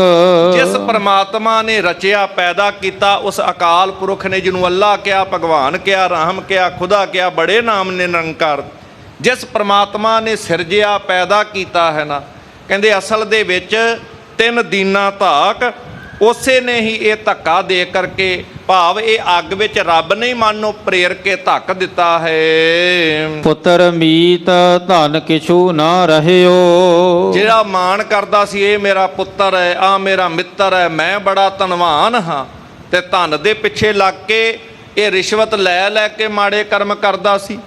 ਹੁਣ ਇਹ ਨਾ ਤੇ ਇਹਦਾ ਪੁੱਤਰ ਇਹਦਾ ਸਾਥ ਨਿਭਾਉਣ ਵਾਲਾ ਉਹਨੂੰ ਉੱਥੋਂ ਬਚਾਉਣ ਵਾਸਤੇ ਸਹਾਇਕ ਬਣ ਸਕਿਆ। ਜਿਨ੍ਹਾਂ ਮਿੱਤਰਾਂ ਤੇ ਬੜਾ ਮਾਣ ਕਰਦਾ ਸੀ, ਆ ਮੇਰੀ ਫੌਜ ਹੈ, ਮੇਰੀ ਸੈਨਾ ਹੈ, ਮੇਰੀ ਰਾਖੀ ਕਰੂਗੀ। ਸਾਧ ਸੰਗਤ ਕਿੱਡੀ ਵੱਡੀ ਫੌਜ ਲੈ ਕੇ ਚੱਲਿਆ, ਜਿਹਦੇ ਆ ਕਰਕੇ ਮਾਣ ਕਰਦਾ ਸੀ, ਐਡੀ ਮੇਰੇ ਮਗਰ ਫੌਜ ਹੈ ਜਿਹੜੀ ਮੈਨੂੰ ਬਚਾ ਸਕਦੀ ਹੈ। ਉਹ ਫੌਜ ਵੀ ਵਹਿੰਦੀ ਦੀ ਵਹਿੰਦੀ ਰਹਿ ਗਈ, ਸੈਨਾ ਵੇਖਦੀ ਦੀ ਵੇਖਦੀ ਰਹਿ ਗਈ, ਕੋਈ ਬਚਾਉਣ ਲਈ ਅੱਗੇ ਨਹੀਂ ਆ ਸਕਿਆ, ਅੱਗ ਵਿੱਚ ਸੜਨ ਵਾਸਤੇ ਅੱਗੇ ਨਾ ਆਇਆ, ਨਾ ਪੁੱਤਰ ਨਾ ਕੋਈ ਮਿੱਤਰ।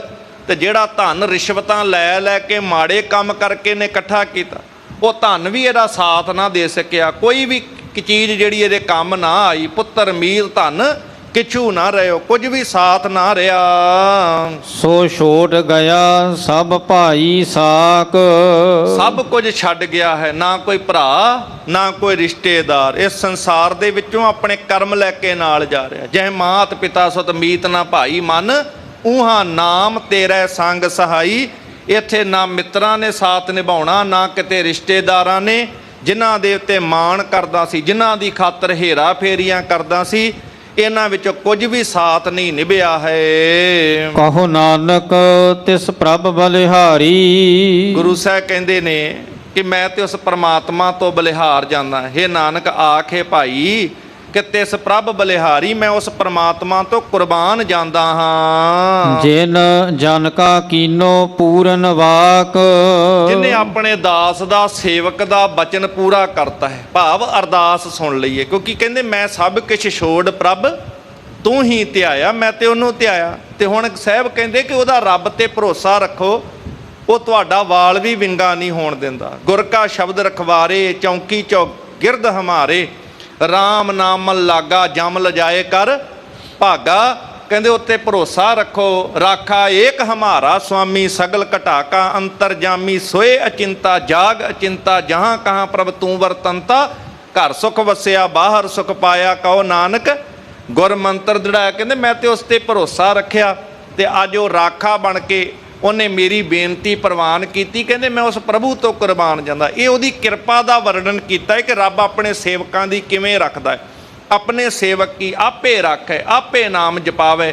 ਇਹ ਕਲਾ ਹੈ ਉਸ ਘਰ ਦੀ ਪਰਮੇਸ਼ਰ ਦੀਆਂ ਵਡਿਆਈਆਂ। ਜਿੱਥੇ ਹਰ ਆਰਾਧੀ ਹੈ ਤਿੱਥੇ ਹਰ ਮਿੱਤ ਸਹਾਈ। ਉੱਥੇ ਮਿੱਤਰ ਬਣ ਕੇ ਰੱਬ ਸਹਾਇਤਾ ਕਰਦਾ। ਜਿੱਥੇ ਰੱਬ ਸਹਾਇਕ ਹੋ ਜਾਏ ਫਿਰ ਉੱਥੇ ਕੋਈ ਕਿਸੇ ਦਾ ਵਾਲ ਵੀ ਵਿੰਗਾ ਨਹੀਂ ਕਰ ਸਕਦਾ। ਇਸ ਕਰਕੇ ਕਿਰਪਾ ਰੂਪੀ ਸ਼ਬਦ ਜਿਹੜਾ ਸੀ, ਉਸ ਮਾਲਕ ਦੀ ਕਿਰਪਾ ਨੂੰ ਚਿਤਾਰਦਿਆਂ ਹੋਇਆਂ, ਉਸ ਰੱਬ ਦੇ ਘਰ ਦੀਆਂ ਵਡਿਆਈਆਂ ਦੀ ਗੱਲ ਕਰਦਿਆਂ ਸਤਿਗੁਰਾਂ ਨੇ ਬਿਲਾਵਲ ਰਾਗ ਵਿੱਚ ਇਹ ਪੂਰਨ ਸ਼ਬਦ ਉਚਾਰਨ ਕੀਤਾ ਸੀ। ਦੋਹਰਾ ਸ਼੍ਰੀ ਅਰਜਨ ਕੋ ਬੁਰਾ ਨਿਤ, ਚਿਤਵਤ ਚਿਤਵਤ ਮੀਚ। ਆਖਰਕਾਰ ਇਹ ਸੁਲੀ ਖਾਂ ਜਿਹੜਾ ਨਿਤ ਗੁਰੂ ਅਰਜਨ ਸਾਹਿਬ ਪਾਤਸ਼ਾਹ ਮਹਾਰਾਜ ਦੇ ਪ੍ਰਤੀ ਬੁਰਾ ਹੀ ਸੋਚਦਾ ਸੀ, ਮਾੜਾ ਹੀ ਸੋਚਦਾ ਸੀ। ਤੇ ਮਾੜਾ ਸੋਚਦਿਆਂ ਆਖਰਕਾਰ ਜਿਹੜੀ ਮੌਤ ਹੈ, ਉਹ ਮੌਤ ਨੇ ਆਪਣੇ ਅਧੀਨ ਉਸ ਨੂੰ ਕਰ ਲਿਆ।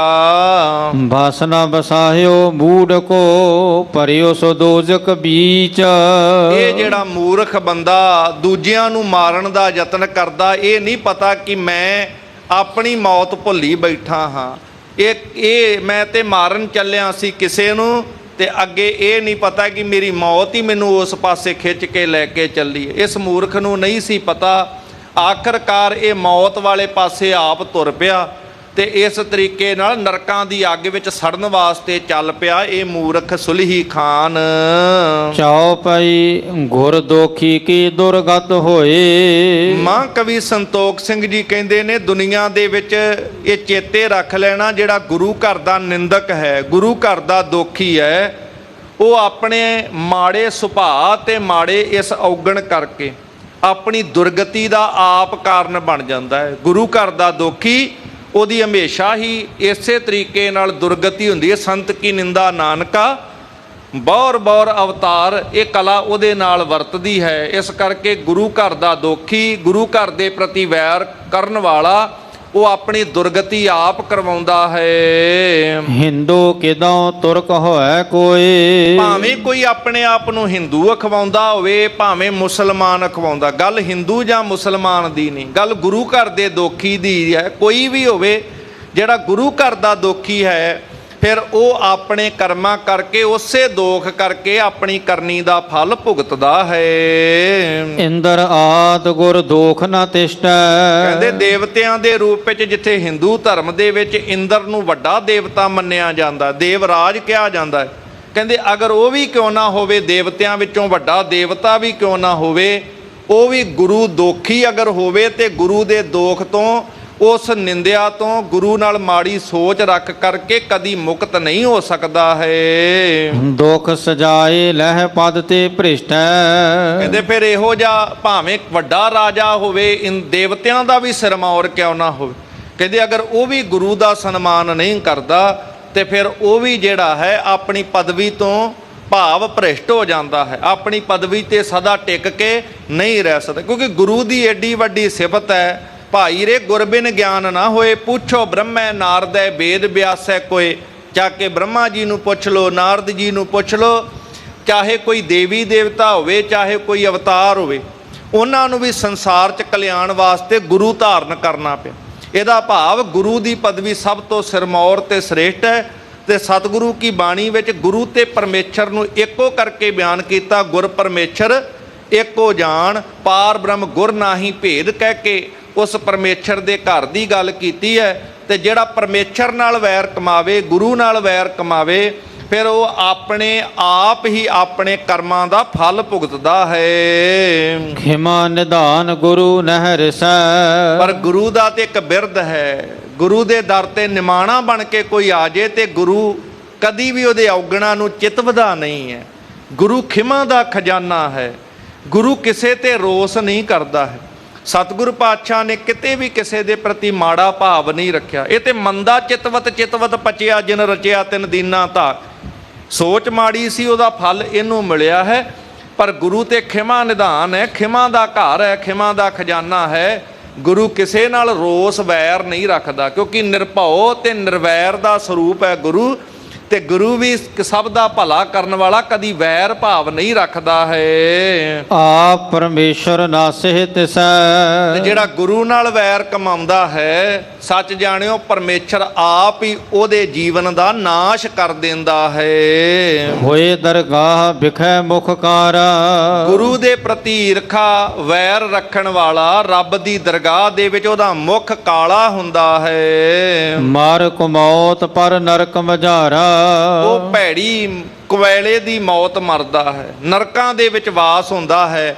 ਭਾਵੇਂ ਇਸ ਤਰੀਕੇ ਦੇ ਨਾਲ ਉਹਦਾ ਆਉਣਾ ਸੰਸਾਰ ਵਿੱਚ ਨਿਸ਼ਫਲ ਹੋ ਜਾਂਦਾ ਹੈ। ਸਭ ਪੁੰਨਨ ਕੋ ਹੋਏ ਬਿਨਾਸ਼ੀ, ਗੁਰੂ ਦੀ ਨਿੰਦਿਆ ਕਰਦਿਆਂ, ਗੁਰੂ ਦੇ ਪ੍ਰਤੀ ਮਨ ਵਿੱਚ ਮਾੜਾ ਭਾਵ ਰੱਖਣ ਵਾਲਾ ਜਿਹੜਾ ਹੈ, ਉਹਦੇ ਸਾਰੇ ਪੁੰਨ ਜਿਹੜੇ ਨੇ, ਚੰਗੇ ਨੇਕ ਕਰਮਾਂ ਦੀ ਕਮਾਈ ਦਾ ਪੁੰਨ ਵੀ ਹੌਲੀ ਹੌਲੀ ਨਾਸ਼ ਹੋ ਜਾਂਦਾ ਹੈ। ਜਨਮੇ ਮਰੇ ਪਰਹਿ ਜਮ ਫਾਸੀ, ਉਹਦੇ ਗਲ ਵਿੱਚ ਜਮਾਂ ਦੀ ਫਾਹੀ ਪੈਂਦਾ ਹੈ, ਬਾਰ-ਬਾਰ ਜੰਮਦਾ ਹੈ, ਮਰਦਾ ਹੈ, ਪਰ ਇਸ ਗੇੜ ਵਿੱਚ ਉਹ ਮੁਕਤ ਨਹੀਂ ਹੋ ਪਾਉਂਦਾ ਹੈ। ਇਮ ਸੁਲਹੀ ਗੁਰ ਦੋਖੀ ਮਰਿਓ, ਇਸ ਤਰ੍ਹਾਂ ਕਵੀ ਸੰਤੋਖ ਸਿੰਘ ਜੀ ਕਹਿੰਦੇ ਨੇ, ਇਹ ਸੁਲਹੀ ਜਿਹੜਾ ਗੁਰੂ ਘਰ ਦਾ ਦੋਖੀ ਸੀ, ਇਹ ਸੁਲਹੀ ਖਾਂ ਗੁਰੂ ਘਰ ਦਾ ਦੋਖੀ ਵੀ ਇਸ ਤਰੀਕੇ ਨਾਲ ਗੁਰੂ ਦੋਖੀ ਹੋਣ ਕਰਕੇ ਇੱਕ ਭੈੜੀ ਮੌਤ ਨਾ ਪਾਕ ਹੋ ਕੇ ਮਰਿਆ ਹੈ। ਘੋਰ ਨਰਕ ਮਹਿ ਤਤ ਛਿਨ ਪਰਿਓ, ਤੇ ਅੱਗ ਵਿੱਚ ਸੜਨ ਕਰਕੇ, ਨਾਪਾਕ ਹੋ ਕੇ ਮਰਨ ਕਰਕੇ, ਦੋਜਖ ਦੀ ਅੱਗ ਦੇ ਵਿੱਚ ਇਸਲਾਮ ਧਰਮ ਦੀ ਰਵਾਇਤ ਅਨੁਸਾਰ ਇਹ ਮਨ ਨੂੰ ਸੜ ਕੇ ਮਰਿਆ।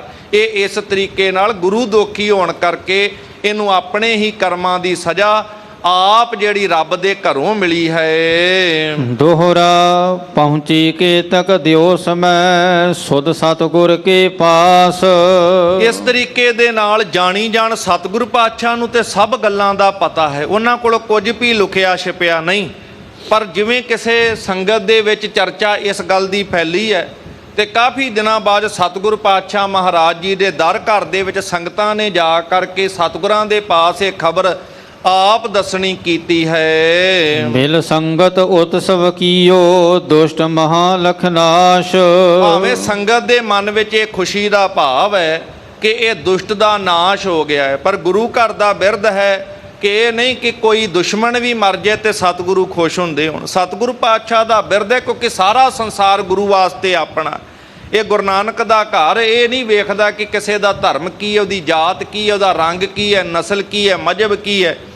ਗੁਰੂ ਤੇ ਸਭ ਨਾਲ ਪਿਆਰ ਕਰਨ ਵਾਲਾ, ਉਹਨੂੰ ਤੇ ਸਾਰੇ ਆਪਣੇ ਨਜ਼ਰ ਆਉਂਦੇ।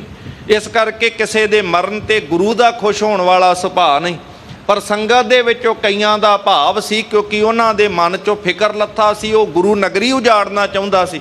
ਇਸ ਕਰਕੇ ਉਹ ਬੜੇ ਖੁਸ਼ ਹੁੰਦੇ ਨੇ ਜਿਨ੍ਹਾਂ ਨੂੰ ਪਤਾ ਲੱਗਦਾ ਹੈ ਸੰਗਤ ਦੇ ਵਿੱਚ ਕਿ ਇਹ ਮਹਾ ਦੁਸ਼ਟ ਪਾਪੀ ਜਿਹੜਾ ਹੈ ਉਹਦਾ ਆਪ ਹੀ ਇਸ ਤਰ੍ਹਾਂ ਸੜ ਕਰਕੇ ਨਾਸ਼ ਹੋ ਗਿਆ ਹੈ। ਚੌਪਈ ਪੰਚਾਮ੍ਰਿਤ ਕਰਵਾਏ ਕਨੇਰਾ।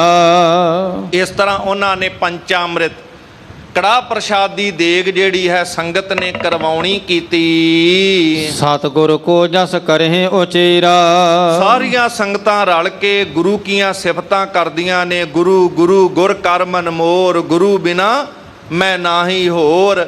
ਗੁਰੂ ਦੀਆਂ ਸਿਫਤਾਂ ਸਾਰੇ ਰਲ ਮਿਲ ਕੇ ਕਰਦੇ ਨੇ ਕਿ ਸਤਿਗੁਰ ਪਾਤਸ਼ਾਹ ਮਹਾਰਾਜ ਆਪ ਕਿਰਪਾ ਕਰਨ ਵਾਲੇ ਨੇ, ਸਤਿਗੁਰ ਪਾਤਸ਼ਾਹ ਰਹਿਮਤਾਂ ਕਰਨ ਵਾਲੇ ਨੇ। ਇਸ ਤਰ੍ਹਾਂ ਗੁਰੂ ਗੁਰੂ ਕਰਕੇ ਸਾਰੀ ਸੰਗਤ ਗੁਰੂ ਕੀਆਂ ਸਿਫਤਾਂ ਕਰਦੀ ਹੈ। ਬਾਰ ਬਾਰ ਸੋ ਸ਼ਬਦ ਪਠੰਤ।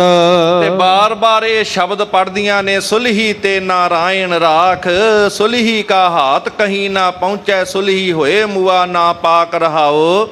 ਕਾੜ ਕੁਠਾਰ ਖਸਮ ਸਿਰ ਕਾਟਿਆ, ਖਿਨ ਮੈਂ ਹੋਏ ਗਿਆ ਹੈ ਖਾਕ। ਮੰਦਾ ਚਿਤਵਤ ਚਿਤਵਤ ਪਚਿਆ, ਜਿਨ ਰਚਿਆ ਤਿਨ ਦੀਨਾ ਧਾਕ। ਪੁੱਤਰ ਮੀਤ ਧਨ ਕਿਛੂ ਨ ਰਹਿਓ, ਸੋ ਛੋੜ ਗਿਆ ਸਭ ਭਾਈ ਸਾਕ। ਕਹੋ ਨਾਨਕ ਤਿਸ ਪ੍ਰਭ ਬਲਿਹਾਰੀ, ਜਿਨ ਜਨ ਕਾ ਕੀਨੋ ਪੂਰਨ ਵਾਕ। ਬਾਰ ਬਾਰ ਸੰਗਤਾਂ ਇਹ ਸ਼ਬਦ ਫੇਰ ਪੜ੍ਹਦੀਆਂ ਹਨ। ਜਿਸ ਤੇ ਸੁਲਹੀ ਮਰਿਓ ਦੁਖੰਤ। ਜਿਸ ਦੇ ਵਿੱਚ ਸੁਲੀ ਖਾਨ ਦੇ ਇਸ ਜੋ ਉਹਦੇ ਤੇ ਰੱਬ ਦੀ ਕਲਾ ਵਰਤੀ ਹੈ, ਖੇਡ ਵਰਤੀ ਹੈ, ਤੇ ਦੁਖੀ ਹੋ ਕੇ ਮਰਨ ਦਾ ਜ਼ਿਕਰ ਜਿਸ ਸ਼ਬਦ ਦੇ ਵਿੱਚ ਹੈ, ਉਹ ਫਿਰ ਸੰਗਤਾਂ ਬਾਰ-ਬਾਰ ਪੜ੍ਹ ਕੇ ਉਸ ਰੱਬ ਦੀ ਕਿਰਪਾ ਦਾ ਜ਼ਿਕਰ, ਉਸ ਰੱਬ ਦੇ ਘਰ ਦੀ ਵਡਿਆਈ ਦਾ ਜ਼ਿਕਰ ਇਸ ਸ਼ਬਦ ਰਾਹੀਂ ਕਰਦੀਆਂ ਸੰਗਤਾਂ ਸਾਰੀਆਂ। ਧੀਰਜ ਧਾਰ ਭਰੋਸਾ ਕਰਹੀ। ਇਸ ਤਰ੍ਹਾਂ ਗੁਰੂ ਤੇ ਭਰੋਸਾ ਰੱਖ ਕੇ ਸਾਰੇ ਮਨ ਵਿੱਚ ਧੀਰਜ ਟਿਕਾ ਕਰਕੇ ਦਿਨ ਰਾਤ ਸਾਰੀਆਂ ਸੰਗਤਾਂ ਗੁਰੂ ਤੇ ਭਰੋਸਾ ਵਿਸ਼ਵਾਸ ਰੱਖ ਕਰਕੇ ਚਰਨਾਂ ਵਿੱਚ ਜੋਦੜੀਆਂ ਕਰਦੀਆਂ, ਬੇਨਤੀਆਂ ਕਰਦੀਆਂ ਹਨ।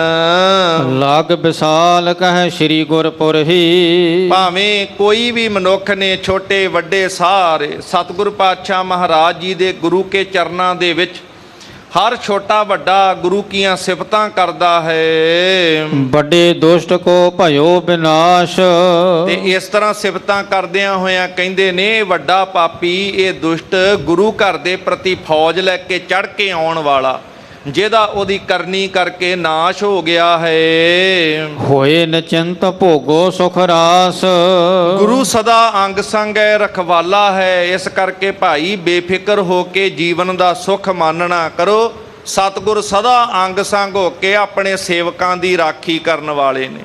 ਗੁਰ ਮੇਰਾ ਸੰਗ ਸਦਾ ਹੈ ਨਾਲੇ, ਸਿਮਰ ਸਿਮਰ ਤਿਸ ਸਦਾ ਸੰਭਾਲੇ। ਇਸ ਤਰ੍ਹਾਂ ਸਿੱਖ ਸੰਗਤਾਂ ਗੁਰੂ ਗੁਰੂ ਜਪਦੀਆਂ ਨੇ ਤੇ ਸੰਗਤਾਂ ਦਾ ਗੁਰੂ ਚਰਨਾਂ ਦੇ ਵਿੱਚ ਅਤੂਟ ਵਿਸ਼ਵਾਸ ਬਣ ਜਾਂਦਾ ਹੈ। ਛੋਟੇ ਵੱਡੇ ਸਾਰੇ ਗੁਰੂ ਦੀਆਂ ਸਿਫਤਾਂ ਕਰਦੇ ਹਨ। ਧੰਨ ਧੰਨ ਸ੍ਰੀ ਅਰਜਨ ਗੁਰੂ। ਸਾਰੀ ਸੰਗਤ ਕਹਿੰਦੀ ਹੈ ਧੰਨ ਧੰਨ ਸ੍ਰੀ ਗੁਰੂ ਅਰਜਨ ਦੇਵ ਜੀ। ਆਓ ਸਾਰੇ ਆਪਾਂ ਵੀ ਪਿਆਰ ਨਾਲ ਆਖੀਏ, ਧੰਨ ਧੰਨ ਸ੍ਰੀ ਗੁਰੂ ਅਰਜਨ ਦੇਵ ਜੀ। ਧੰਨ ਧੰਨ ਸ੍ਰੀ ਗੁਰੂ ਅਰਜਨ ਦੇਵ ਜੀ। ਬਾਕ ਸਿੰਘ ਜਿਨ ਕੇ ਰਿਪ ਰੁਰੂ। ਜਿਨ੍ਹਾਂ ਦੇ ਬਚਨ ਏਡੇ ਮਹਾਨ ਹਨ, ਏਡੀ ਬਖਸ਼ਿਸ਼ ਵਾਲੇ ਨੇ। ਜਿਵੇਂ ਸ਼ੇਰ ਗਰਜਦਾ ਹੈ ਤੇ ਉਹਦੇ ਸਾਹਮਣੇ ਹਿਰਨ ਨਹੀਂ ਟਿਕਦੇ ਹਨ। ਭਾਵ ਗੁਰੂ ਕੇ ਬਚਨ ਸ਼ੇਰ ਦੇ ਸਮਾਨ ਹਨ ਤੇ ਸ਼ੇਰ ਦੇ ਸਾਹਮਣੇ ਜਿਵੇਂ ਹਿਰਨ ਨਹੀਂ ਟਿਕਦਾ, ਤੇ ਗੁਰੂ ਕੇ ਬਚਨਾਂ ਦੇ ਕਰਕੇ ਦੁਸ਼ਮਣ ਰੂਪੀ ਹਿਰਨ ਜਿਹੜੇ ਨੇ ਇਸ ਬਚਨ ਦੇ ਸਾਹਮਣੇ ਟਿਕਦੇ ਨਹੀਂ ਹਨ। ਬ੍ਰਹਮ ਅਸਤਰ ਸਮ ਜਥਾ ਕਹੰਤੇ। ਜਿਵੇਂ ਕਿਹਾ ਜਾਂਦਾ ਸੀ ਬ੍ਰਹਮਾ ਦਾ ਅਸਤਰ ਹੈ, ਬ੍ਰਹਮਾਸਤਰ ਬੜਾ ਵੱਡਾ ਅਸਤਰ ਹੈ, ਸਾਰੇ ਅਸਤਰਾਂ ਤੋਂ ਵੱਡਾ ਹੈ। ਇਸ ਤਰ੍ਹਾਂ ਗੁਰੂ ਕਾ ਸ਼ਬਦ ਤੇ ਮਾਨੋ ਉਹ ਬ੍ਰਹਮਾਸਤਰ ਹੈ ਜਿਸ ਬ੍ਰਹਮਾਸਤਰ ਦੇ ਅੱਗੇ ਕੋਈ ਵੀ ਟਿਕ ਨਹੀਂ ਸਕਦਾ, ਕੋਈ ਸ਼ਸਤਰ ਵੀ ਨਹੀਂ ਟਿਕ ਸਕਦਾ, ਅਸਤਰ ਵੀ ਨਹੀਂ ਟਿਕ ਸਕਦਾ ਹੈ। ਕੋਟ ਜਤਨ ਤੇ ਬਚੇ ਨਾ ਹੰਤੇ। ਜਿਹਦੇ ਤੇ ਸਤਿਗੁਰੂ ਪਾਤਸ਼ਾਹ ਮਹਾਰਾਜ ਦੇ ਵੱਲੋਂ ਜਿਹੜਾ ਉਹਦੀ ਨਿਆ ਦ੍ਰਿਸ਼ਟੀ ਤੋਂ ਬਾਗੀ ਹੋ ਗਿਆ, ਭਾਵ ਗੁਰੂ ਦੋਖੀ ਬਣ ਗਿਆ, ਫਿਰ ਇਹੋ ਜਿਹਾ ਮਨੁੱਖ ਕਿਸੇ ਵੀ ਤਰੀਕੇ ਦੇ ਯਤਨਾਂ ਨਾਲ ਬਚ ਨਹੀਂ ਸਕਦਾ ਹੈ। ਜਬ ਤੇ ਸੁਲਹੀ ਜਰ ਮਰ ਗਇਓ। ਸੋ ਇਸ ਤਰ੍ਹਾਂ ਜਿੱਥੇ ਗੁਰੂ ਨਗਰੀ ਵਿੱਚ ਸੰਗਤਾਂ ਰੱਬ ਦੇ ਘਰ ਦਾ ਜਸ ਗਾਉਂਦੀਆਂ ਨੇ, ਬੇਫਿਕਰੀਆਂ ਹੋ ਕੇ ਗੁਰੂ ਗੁਰੂ ਕਰਕੇ ਗੁਰੂ ਕੀਆਂ ਸਿਫਤਾਂ ਗਾਉਂਦੀਆਂ ਨੇ, ਗੁਰੂ ਚਰਨਾਂ ਵਿੱਚ ਭਰੋਸਾ ਕਰਕੇ ਸਾਰੇ ਸ਼ਬਦ ਪੜ੍ਹਦੇ ਨੇ, ਬਾਣੀ ਪੜ੍ਹਦੇ ਨੇ, ਨਿਰੰਕਾਰ ਦੇ ਪਰਮੇਸ਼ਰ ਦੇ ਘਰ ਦੀਆਂ ਵਡਿਆਈਆਂ ਕਰਦੇ ਨੇ। ਦੂਸਰੇ ਪਾਸੇ ਜਦੋਂ ਦਾ ਇਹ ਸੁਲੀ ਖਾਂ ਪਾਪੀ ਦਾ ਅੰਤ ਹੋਇਆ ਸੀ, ਚਿੰਤੋ ਦਿਦ ਮਹਿ ਪ੍ਰਿਥਿਆ ਭਇਓ। ਬਾਬਾ ਪ੍ਰਿਥੀ ਚੰਦ ਬੜਾ ਉਸ ਸਮੇਂ ਤੋਂ ਫਿਕਰਾਂ ਦੇ ਵਿੱਚ ਪੈ ਗਏ, ਬੜਾ ਸੋਚਾਂ ਦੇ ਵਿੱਚ ਪੈ ਗਏ ਕਿ ਹੁਣ ਇਹ ਤੇ ਮੇਰੇ ਨਾਲ ਬਹੁਤ ਮਾੜਾ ਹੋ ਗਿਆ। ਘਟੀ ਅਨੇਕ ਉਤਾਰ ਚੜਾਵਹਿ। ਕਈ ਪ੍ਰਕਾਰ ਦੀਆਂ ਮਨ ਵਿੱਚ ਉਤਾਰ ਚੜਾਵ, ਗਿਣਤੀਆਂ ਮਿਣਤੀਆਂ ਦਿਨ ਰਾਤ ਕਰਦੇ ਹਨ। ਨਿਸਬਾਸੁਰ ਝੂਰਤ ਦੁਖ ਪਾਵਹਿ। ਦਿਨ ਰਾਤ ਇਸੇ ਗੱਲ ਤੇ ਝੂਰਦੇ ਨੇ, ਫਿਕਰ ਦੇ ਵਿੱਚ ਪੈ ਕੇ ਦੁਖੀ ਹੋ ਰਹੇ ਨੇ ਕਿ ਇਹ ਕੀ ਭਾਣਾ ਵਰਤ ਗਿਆ ਹੈ। ਹੁਤੋ ਅਲੰਬ ਸੈਲ ਸਮ ਮੋਰਾ। ਜਿਵੇਂ ਇੱਕ ਵੱਡੀ ਚੱਟਾਨ ਕਿਸੇ ਦਾ ਸਹਾਰਾ ਹੁੰਦੀ ਹੈ, ਇਹ ਤੇ ਪਹਾੜ ਵਰਗਾ ਮੇਰਾ ਸਹਾਰਾ ਸੀ ਸੁਲਹੀ ਖਾਂ। ਬਾਬਾ ਪ੍ਰਿਥੀ ਚੰਦ ਕਹਿੰਦੇ ਇਹ ਤੇ ਮੇਰਾ ਸਹਾਰਾ ਜਿਹੜਾ ਇਹਦਾ ਨੁਕਸਾਨ ਹੋ ਗਿਆ, ਮਰ ਗਿਆ ਹੈ। ਭਾਵੀ ਬੱਜਰ ਅਚਾਨਕ ਫੋਰਾ। ਹੋਣੀ ਨੇ ਵੱਡਾ ਵੱਜਰ ਦਾ ਮਾਨੋ ਪਹਾੜ, ਬਹੁਤ ਵੱਡਾ ਪ੍ਰਹਾਰ ਕਰਕੇ ਏਡਾ ਭਾਣੀ ਰੂਪੀ ਬੱਜਰ ਨੇ ਫੇ ਕਰਕੇ ਇਹਨੂੰ ਖਤਮ ਕਰਕੇ ਰੱਖ ਦਿੱਤਾ, ਮੇਰੇ ਇਸ ਸਹਾਰੇ ਨੂੰ। ਜਿਸਨੇ ਮੇਰੋ ਮਾਨ ਵਧਾਇਓ। ਜਿਹੜਾ ਸੁਲੀ ਖਾਨ ਜਿਨੇ ਮੇਰਾ ਰਾਜ ਦਰਬਾਰ ਵਿੱਚ ਸਾਰੇ ਪਾਸੇ ਮਾਣ ਸਨਮਾਨ ਵਧਾਇਆ ਸੀ। ਗ੍ਰਾਮ ਸ਼ਾਹ ਤੇ ਕਹਿ ਦਿਲਵਾਇਓ। ਤੇ ਬਾਦਸ਼ਾਹ ਨੂੰ ਕਹਿ ਕਰਕੇ ਮੈਨੂੰ ਇੱਕ ਪਿੰਡ ਜਿਹੜਾ ਸੀ ਵਸਣ ਵਾਸਤੇ ਇਹ ਮੈਨੂੰ ਦਿਲਵਾਇਆ ਸੀ, ਜਿਸ ਮੇਰੇ ਮਿੱਤਰ ਨੇ। ਸਦਾ ਚਾਹਤ ਰਹਿ ਕਰਬੇ ਆਛੋ। ਜਿਹੜਾ ਮੇਰਾ ਹਮੇਸ਼ਾ ਭਲਾ ਹੀ ਕਰਨਾ ਚਾਹੁੰਦਾ ਸੀ, ਜਿਹੜਾ ਮੇਰੇ ਨਾਲ ਬੜਾ ਪਿਆਰ ਕਰਦਾ ਸੀ, ਮੇਰਾ ਬੜਾ ਮਿੱਤਰ ਸੀ। ਇਦਾਂ ਸੁਲੀ ਖਾਨ ਦੀ ਉਸ ਚੇਤੇ ਕਰਕੇ ਪ੍ਰਿਥੀ ਚੰਦ ਜੀ ਬੜਾ ਰੋਂਦੇ ਹਨ। ਮੈਂ ਤਿਸ ਤੇ ਨਿਤ ਨਿਜ ਹਿਤ ਬਾਂਛੋ। ਉਹਦੇ ਕਰਕੇ ਮੈਂ ਨਿਤ ਹੀ ਆਪਣੇ ਸਵਾਰਥ ਪੂਰੇ ਕਰਦਾ ਸੀ, ਕਈ ਮਨ ਦੀਆਂ ਇੱਛਾਵਾਂ ਉਹਦੇ ਰਾਹੀਂ ਪੂਰੀਆਂ ਕਰਦਾ ਹੁੰਦਾ ਸਾਂ। ਜਿਸ ਅਲੰਬ ਹਉ ਸਦਾ ਸੁਖਾਰੋ। ਜਿਸ ਬਾਦਸ਼ਾਹ ਦੇ ਇਸ ਫੌਜਦਾਰ ਦਾ ਵੱਡੇ ਅਹਿਲਕਾਰ ਦਾ ਮੈਨੂੰ ਬੜਾ ਸਹਾਰਾ ਸੀ, ਜਿਹਦੇ ਕਰਕੇ ਮੈਂ ਬੜਾ ਸੁਖੀ ਸਾਂ। ਕਰਤ ਪ੍ਰਤੀਖਨ ਅਨੁਜ ਸੰਘਾਰੋ। ਤੇ ਮੈਂ ਉਹਦੇ ਰਾਹੀਂ ਇਹ ਆਸ ਲਾ ਕੇ ਬੈਠਾ ਸੀ ਕਿ ਕਦੋਂ ਮੇਰੇ ਛੋਟੇ ਭਰਾ ਨੂੰ ਖਤਮ ਕਰਕੇ ਤੇ ਮੈਨੂੰ ਉਹ ਗੁਰਗੱਦੀ ਦਿਵਾਵੇਗਾ। ਸ਼ਾਹ ਸਭਾ ਸਭ ਆਪਣੀ ਜਾਣਤ। ਇਹ ਵੱਡਾ ਬਾਦਸ਼ਾਹ ਦਾ ਦਰਬਾਰ, ਸਾਰਿਆਂ ਦੇ ਵਿੱਚ ਉਹ ਮੇਰੀ ਗੱਲ ਵਡਿਆਈ ਕਰਦਾ ਹੁੰਦਾ ਸੀ। ਇਸ ਬੈਠੇ ਪਿਕ ਬੁਰਾ ਨ ਠਾਨਤ। ਇਸ ਤਰੀਕੇ ਦੇ ਨਾਲ ਬਾਦਸ਼ਾਹ ਦੇ ਦਰਬਾਰ ਦੇ ਵਿੱਚ ਵੀ ਕਿ ਇਹ ਜਦੋਂ ਤੱਕ ਸੀ ਤੇ ਕੋਈ ਮੇਰੇ ਪ੍ਰਤੀ ਕੋਈ ਮਾੜਾ ਨਹੀਂ ਸੀ ਸੋਚ ਸਕਦਾ, ਕੋਈ ਮੇਰੇ ਪ੍ਰਤੀ ਮਾੜਾ ਭਾਵ ਨਹੀਂ ਸੀ ਰੱਖ ਸਕਦਾ, ਕਿਉਂਕਿ ਮੇਰਾ ਪੱਖ ਪੂਰਨ ਵਾਲਾ ਬਾਦਸ਼ਾਹ ਜਹਾਂਗੀਰ ਦੇ ਕੋਲ ਸੁਲੀ ਖਾਨ ਮੇਰਾ ਮਿੱਤਰ ਸੀ। ਸ਼ਤਰੂ ਕੇ ਘਰ ਸ਼ਾਦੀ ਹੋਵੇ। ਤੇ ਮਨ ਵਿੱਚ ਹੁਣ ਇਸ ਤਰ੍ਹਾਂ ਦੀਆਂ ਚਿਤਵਨੀਆਂ ਚਿਤਵਦੇ ਨੇ ਕਿ ਮੇਰਾ ਸ਼ਤਰੂ ਗੁਰੂ ਅਰਜਨ ਸਾਹਿਬ ਪ੍ਰਤੀ ਬਾਬੇ ਪ੍ਰਿਥੀ ਚੰਦ ਦੇ ਮਨ ਦੇ ਭਾਵ ਨੇ ਕਿ ਉਹਨਾਂ ਦੇ ਘਰ ਤੇ ਖੁਸ਼ੀਆਂ ਬਣੀਆਂ ਹੋਈਆਂ ਹਨ। ਮੁਝ ਤੇ ਅਭੇ ਤਰਾਸ ਕੋ ਖੋਵੇ। ਉਹ ਤੇ ਹੁਣ ਮੇਰੇ ਤੋਂ ਡਰਨਾ ਵੀ ਛੱਡ ਦੇਣਗੇ। ਅੱਗੇ ਤੇ ਮੇਰੀ ਫੌਜਦਾਰ ਨਾਲ ਗੱਲਬਾਤ ਸੀ ਤੇ ਹੁਣ ਤੇ ਉਹ ਸੁਲੀ ਖਾਨ ਦੇ ਮਰਨ ਤੇ ਮੇਰਾ ਡਰ ਵੀ ਆਪਣੇ ਮਨ ਵਿੱਚੋਂ ਉਡਾ ਦੇਣਗੇ। ਅੱਗੇ ਵੀ ਗੁਰੂ ਸਾਹਿਬ ਕਿਹੜਾ ਕਿਸੇ ਦੁਨਿਆਵੀ ਬੰਦੇ ਦੇ ਡਰ ਦੇ ਵਿੱਚ ਸਨ, ਪਰ ਬਾਬਾ ਪ੍ਰਿਥੀ ਚੰਦ ਆਪਣੇ ਮਨ ਵਿੱਚ ਇਹੋ ਜੀਆਂ ਸੋਚਾਂ ਸੋਚਦੇ ਹਨ। ਆਪਣੀ ਅਜ਼ਮਤ ਨਰ ਨ ਜਨਾਵੇ। ਉਹਨਾਂ ਦੀ ਵਡਿਆਈ ਹੁਣ ਤੇ ਸੰਗਤਾਂ ਵੀ ਉਹਨਾਂ ਦੀ ਵਡਿਆਈ ਅਜ਼ਮਤ ਕਰਕੇ ਉਹਨਾਂ ਨੂੰ ਹੋਰ ਸਤਿਕਾਰ ਦੇਣ ਲੱਗ ਪੈਣਗੀਆਂ। ਕਹਿ ਕਹਿ ਸੰਗਤ ਤੇ ਪੁਜਵਾਵੇ। ਸਤਿਗੁਰਾਂ ਨੇ ਕਦੀ ਆਪਣੇ ਆਪ ਦੀ ਕਰਾਮਾਤ ਨਹੀਂ ਵਿਖਾਈ, ਕੋਈ ਆਪਣੀ ਸ਼ਕਤੀ ਨਹੀਂ। ਸੁੱਤੇ ਸਿੱਧ ਬਾਬੇ ਨਾਨਕ ਦੇ ਘਰ ਵਿੱਚ ਇਹ ਖੇਡਾਂ ਕਲਾਵਾਂ ਹਮੇਸ਼ਾ ਹੀ ਵਰਤਦੀਆਂ ਰਹਿੰਦੀਆਂ। ਕਿਤੇ ਆਪਣੀ ਵਡਿਆਈ ਵਾਸਤੇ ਸਤਿਗੁਰਾਂ ਨੇ ਕੋਈ ਐਸਾ ਕਾਰਜ ਨਹੀਂ ਕੀਤਾ। ਆਪ ਹੀ ਕਹਿ ਰਹੇ ਨੇ ਤੇ ਰੱਬ ਨੇ ਰੱਖਿਆ ਕੀਤੀ। ਉਹ ਮਾਲਕ ਹੀ ਹੈ, ਆਪਣੇ ਸੇਵਕਾਂ ਦੀ ਲਾਜ ਰੱਖਦਾ ਹੈ, ਪੈਜ ਰੱਖਦਾ ਹੈ। ਜਿਨ ਜਨ ਕਾ ਕੀਨੋ ਪੂਰਨ ਵਾਕ। ਮੈਂ ਉਤੋਂ ਬਲਿਹਾਰ ਹਾਂ ਪ੍ਰਮਾਤਮਾ ਤੋਂ। ਆਪਣੇ ਜਨ ਦਾਸ ਕਹਿ ਰਹੇ ਨੇ ਆਪਣੇ ਆਪ ਨੂੰ ਗੁਰੂ। ਅਰਜਨ ਸਾਹਿਬ ਮਹਾਰਾਜ। ਪਰ ਬਾਬੇ ਪ੍ਰਿਥੀ ਚੰਦ ਦੇ ਮਨ ਵਿੱਚ ਹੈ ਕਿ ਹੁਣ ਉਹ ਆਪਣੀ ਇਸ ਤਰ੍ਹਾਂ ਇਹਦੇ ਕਰਕੇ ਆਪਣੀ ਪੂਜਾ ਕਰਵਾਉਣਗੇ, ਆਪਣਾ ਸਤਿਕਾਰ ਕਰਾਉਣਗੇ। ਤਿਸ ਕੋ ਸੁਤਲੇ ਗੁਰਤਾ ਗਾਦੀ। ਫਿਰ ਮਨ ਦੇ ਵਿੱਚ ਇਸ ਤਰੀਕੇ ਦਾ ਡਰ ਹੈ ਕਿ ਉਹਨਾਂ ਦਾ ਪੁੱਤਰ ਸ਼੍ਰੀ ਹਰਗੋਬਿੰਦ ਜੀ ਉਹ ਅੱਗੇ ਗੁਰਤਾ ਗੱਦੀ ਤੇ ਬੈਠਣਗੇ। ਮਨ ਭਾਵਤ ਲਖ ਠਾਨਹਿ ਸ਼ਾਦੀ। ਮਨ ਭਾਉਂਦੀਆਂ ਖੁਸ਼ੀਆਂ ਉਹਨਾਂ ਦੇ ਘਰ ਵਿੱਚ ਹੋਣਗੀਆਂ, ਉਹ ਸਾਰੇ ਸੁੱਖ ਉਹਨਾਂ ਨੂੰ ਮਿਲਣਗੇ। ਮਿਹਰਬਾਨ ਮਮ ਸੁਤਾ ਕਿਆ ਕਰੈ। ਪਰਿਵਾਰ ਦੇ ਮੋਹ ਦੇ ਵਿੱਚ ਫਸੇ ਹੋਏ ਬਾਬਾ ਪ੍ਰਿਥੀ ਚੰਦ ਬਸ ਇਹੀ ਸੋਚਦੇ ਨੇ, ਮੇਰੇ ਪੁੱਤ ਦਾ ਕੀ ਹੋਏਗਾ, ਮੇਰਾ ਪੁੱਤ ਕੀ ਕਰੇਗਾ। ਜਿਹੜਾ ਮੋਹ ਦੇ ਬੰਧਨ ਵਿੱਚ ਪੈ ਜੇ ਉਹਦਾ ਧਿਆਨ ਪਰਿਵਾਰ ਤੇ ਪੁੱਤ ਤੋਂ ਅੱਗੇ ਨਹੀਂ ਵੱਧਦਾ। ਪਰ ਜਿਹੜਾ ਮੋਹ ਦੀਆਂ ਬੇੜੀਆਂ ਤੋੜ ਕੇ ਰੱਬੀ ਪ੍ਰੇਮ ਵਿੱਚ ਪੈ ਜਾਂਦਾ ਹੈ, ਉਹਨੂੰ ਕੇਵਲ ਆਪਣਾ ਪੁੱਤ ਪੁੱਤ ਨਹੀਂ, ਉਹਨੂੰ ਸਾਰਾ ਸੰਸਾਰ ਆਪਣਾ ਨਜ਼ਰ ਆਉਂਦਾ। ਜਿਵੇਂ ਗੁਰੂ ਨਾਨਕ ਸਾਹਿਬ ਮਹਾਰਾਜ ਨੂੰ ਕੇਵਲ 2 ਹੀ ਪੁੱਤ ਆਪਣੇ ਨਜ਼ਰ ਨਹੀਂ ਸੀ ਆਉਂਦੇ, ਉਹਨਾਂ ਨੂੰ ਸਾਰਾ ਸੰਸਾਰ ਆਪਣਾ ਨਜ਼ਰ ਆਉਂਦਾ ਸੀ। ਜੇ ਕੇਵਲ 2 ਹੀ ਪੁੱਤ ਆਪਣੇ ਨਜ਼ਰ ਆਉਂਦੇ, ਗੁਰੂ ਨਾਨਕ ਸਾਹਿਬ ਉਦਾਸੀਆਂ ਤੇ ਪ੍ਰਚਾਰ ਫੇਰੀਆਂ ਤੇ ਇੰਨਾ ਲੰਮਾ ਯਾਤਰਾ ਤੇ ਨਾ ਜਾ ਪਾਉਂਦੇ। ਉਹਨਾਂ ਵਾਸਤੇ ਪੁੱਤਰਾਂ ਦੇ ਵਿੱਚ ਤੇ ਸਾਰਾ ਸੰਸਾਰ ਆਪਣਾ ਕਰਕੇ ਉਹ ਘਰ ਦਾ ਪਰਿਵਾਰ ਦਾ ਮੋਹ ਛੱਡ ਕੇ ਬੇਬੇ ਨਾਨਕੀ ਨੂੰ ਜ਼ਿੰਮੇਵਾਰੀਆਂ ਦੇ ਕੇ ਘਰੋਂ ਨਿਕਲੇ ਸੀ। ਜਿਹਨੂੰ ਕੇਵਲ ਪੁੱਤ ਨਜ਼ਰ ਆਉਂਦੇ ਨੇ ਉਹ ਕੋਈ ਵੱਡੀ ਪ੍ਰਾਪਤੀ ਨਹੀਂ ਕਰ ਪਾਉਂਦੇ। ਧੰਨ ਗੁਰੂ ਗੋਬਿੰਦ ਸਿੰਘ ਮਹਾਰਾਜ ਜੀ ਦਾ ਜੀਵਨ ਇਤਿਹਾਸ ਜਦੋਂ ਪੜ੍ਹਦੇ ਹਾਂ, ਉਹਨਾਂ ਇੱਕੋ ਗੱਲ ਕਹੀ ਸੀ ਕਿ ਕੇਵਲ ਇਹ ਮੇਰੇ ਪੁੱਤ ਹੀ ਨਹੀਂ, ਤੁਸੀਂ ਵੀ ਸਾਰੇ ਮੇਰੇ ਪੁੱਤਰਾਂ ਵਰਗੇ ਹੋ। ਸਾਹਿਬਜ਼ਾਦਿਆਂ ਨੂੰ ਬਚਾਉਣਾ ਚਾਹੁੰਦੇ ਸਤਿਗੁਰੂ ਬਚਾ ਸਕਦੇ ਸੀ, ਪਰ ਉਹਨਾਂ ਨੇ ਕਹਿ ਦਿੱਤਾ ਸੀ ਕੇਵਲ ਆ ਮੇਰੇ ਪੁੱਤਰ ਨਹੀਂ, ਤੁਸੀਂ ਵੀ ਤੇ ਮੇਰੇ ਪੁੱਤਰਾਂ ਵਰਗੇ ਹੋ। ਇਸ ਕਰਕੇ ਪੁੱਤਰਾਂ ਤੇ ਸਿੱਖਾਂ ਵਿੱਚ ਉਹਨਾਂ ਵੀ ਕਦੀ ਫਰਕ ਨਹੀਂ ਸੀਗਾ ਕੀਤਾ। ਜਿਹੜਾ ਮੋਹ ਦੀਆਂ ਤੰਦਾਂ ਵਿੱਚ ਹੈ ਉਹਨੂੰ ਕੇਵਲ ਮੇਰਾ ਪੁੱਤ ਨਜ਼ਰ ਆਏਗਾ, ਤੇ ਜਿਹੜਾ ਮੋਹ ਦੀਆਂ ਤੰਦਾਂ ਤੋਂ ਆਜ਼ਾਦ ਹੋ ਗਿਆ ਉਹਨੂੰ ਸਾਰਾ ਸੰਸਾਰ ਹੀ ਆਪਣਾ ਨਜ਼ਰ ਆਉਣ ਲੱਗ ਪੈਂਦਾ। ਬਾਬਾ ਪ੍ਰਿਥੀ ਚੰਦ ਇਸੇ ਮੋਹ ਦੀ ਤੰਦ ਵਿੱਚ ਮੇਰੇ ਪੁੱਤ ਦਾ ਕੀ ਬਣੇਗਾ, ਉਹ ਮਿਹਰਬਾਨ ਕੀ ਕਰੇਗਾ, ਇਹੋ ਜਿਹੀਆਂ ਸੋਚਾਂ ਵਿੱਚ ਪਏ ਹਨ। ਹੀਰ ਸ਼ਰੀਕਨ ਕੋ ਦੁਖ ਭਰੈ। ਸ਼ਰੀਕੇ ਨੂੰ ਵੇਖ ਵੇਖ ਕੇ ਉਹ ਮੇਰਾ ਪੁੱਤਰ ਤੇ ਬੜਾ ਦੁਖੀ ਹੋਇਆ ਕਰੇਗਾ। ਵਿਪਦਾ ਪਰੀ ਆਨ ਕਰ ਮੋਹੀ। ਇਸ ਤਰੀਕੇ ਦੇ ਨਾਲ ਕਹਿੰਦੇ ਮੇਰੇ ਪੁੱਤ ਤੇ ਬਹੁਤ ਵੱਡੀ ਇਹ ਮਨ ਨੂੰ ਵਿਪਤਾ ਪੈ ਗਈ ਹੈ।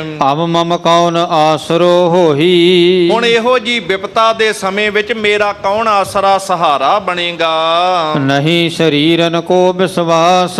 ਬਾਕੀ ਇਹਨਾਂ ਸ਼ਰੀਰਾਂ ਦਾ ਵੀ ਕੋਈ ਭਰੋਸਾ ਨਹੀਂ, ਕਿੰਨਾ ਕੁ ਵਿਸ਼ਵਾਸ ਕਰੀਏ। ਕਹਾਂ ਵਿਸਾਸਾ ਇਸ ਭਾਂਡੇ ਕਾ ਇਤਨਕ ਲਾਗੈ ਠਨਕਾ। ਜਿਵੇਂ ਮਿੱਟੀ ਦਾ ਭਾਂਡਾ ਮਾੜੀ ਜੀ ਠੋਕਰ ਵਾਜੇ ਤਣਕ ਕਰਕੇ ਟੁੱਟ ਜਾਂਦਾ ਹੈ।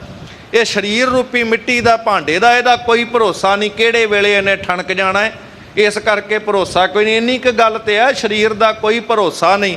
ਪਰ ਜੀਵਨ ਦੇ ਸੱਚ ਤੋਂ ਬਾਬਾ ਪ੍ਰਿਥੀ ਚੰਦ ਅਣਜਾਣ ਹੋਏ ਪਏ ਹਨ।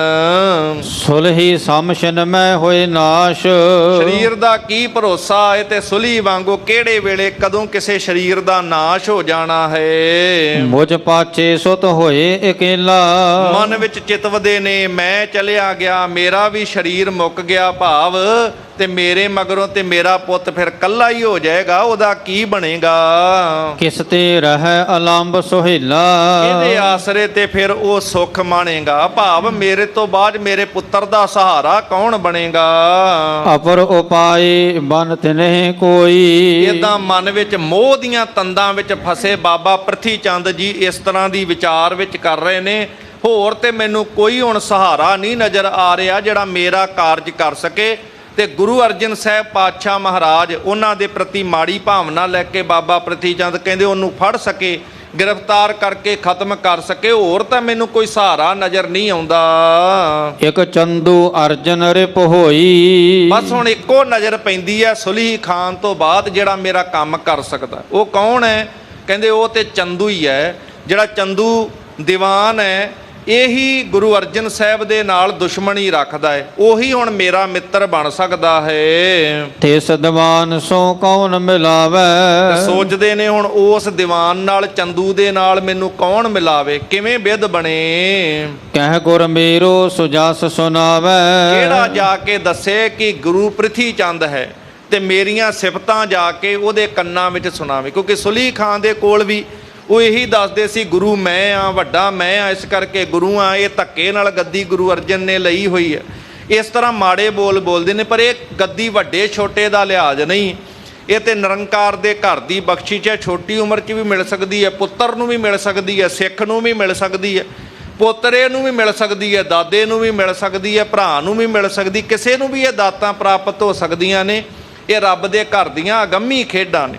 ਇਸ ਕਰਕੇ ਇਹ ਬਾਬਾ ਪ੍ਰਿਥੀ ਚੰਦ ਭੁੱਲੇ ਹੋਏ ਹਨ ਕਿ ਹੁਣ ਜਾ ਕੇ ਚੰਦੂ ਨਾਲ ਮੇਰੀ ਗੱਲ ਕੌਣ ਕਰਾਵੇ, ਕੌਣ ਉਹਨੂੰ ਜਾ ਕੇ ਮੇਰੇ ਗੁਰੂ ਹੋਣ ਦਾ ਦਾਵਾ ਕਰੇ, ਮੇਰੀਆਂ ਸਿਫਤਾਂ ਕੌਣ ਜਾ ਕੇ ਦੱਸੇ। ਜਿਸ ਤੇ ਅਦਬ ਸਾਥ ਮੋਹਿ ਮਿਲੇ, ਜਿਸ ਕਰਕੇ ਉਹ ਚੰਦੂ ਇੱਜ਼ਤ ਤੇ ਮਾਣ ਕਰਕੇ ਮੈਨੂੰ ਆ ਕਰਕੇ ਮਿਲੇ। ਘਰੋਂ ਚਨਾਰੀ ਦਿੱਲੀ ਚੱਲੇ, ਇਹਦੇ ਇਸ ਕਰਕੇ ਮੈਨੂੰ ਦਿੱਲੀ ਜਾ ਕੇ ਆਪਣੀ ਪਹਿਚਾਣ ਕਰਾਉਣੀ ਪੈਗੀ। ਆਪ ਜਾਣਾ ਚਾਹੀਦਾ ਤਾਂ ਕਿ ਮੈਂ ਆਪਣੇ ਬਾਰੇ ਜਾ ਕੇ ਚੰਦੂ ਨੂੰ ਦੱਸ ਸਕਾਂ। ਤਿਸ ਕੋ ਲੈ ਅਲੰਬ ਮੈਂ ਰਹੋ, ਮੈਂ ਹੁਣ ਚੰਦੂ ਦਾ ਆਸਰਾ ਤੱਕ ਕਰਕੇ ਹੁਣ ਆਪਣੇ ਰਹਿੰਦੇ ਕੰਮ ਚੰਦੂ ਦੇ ਰਾਹੀਂ ਕਰਨਾ ਕਰਾਂਗਾ।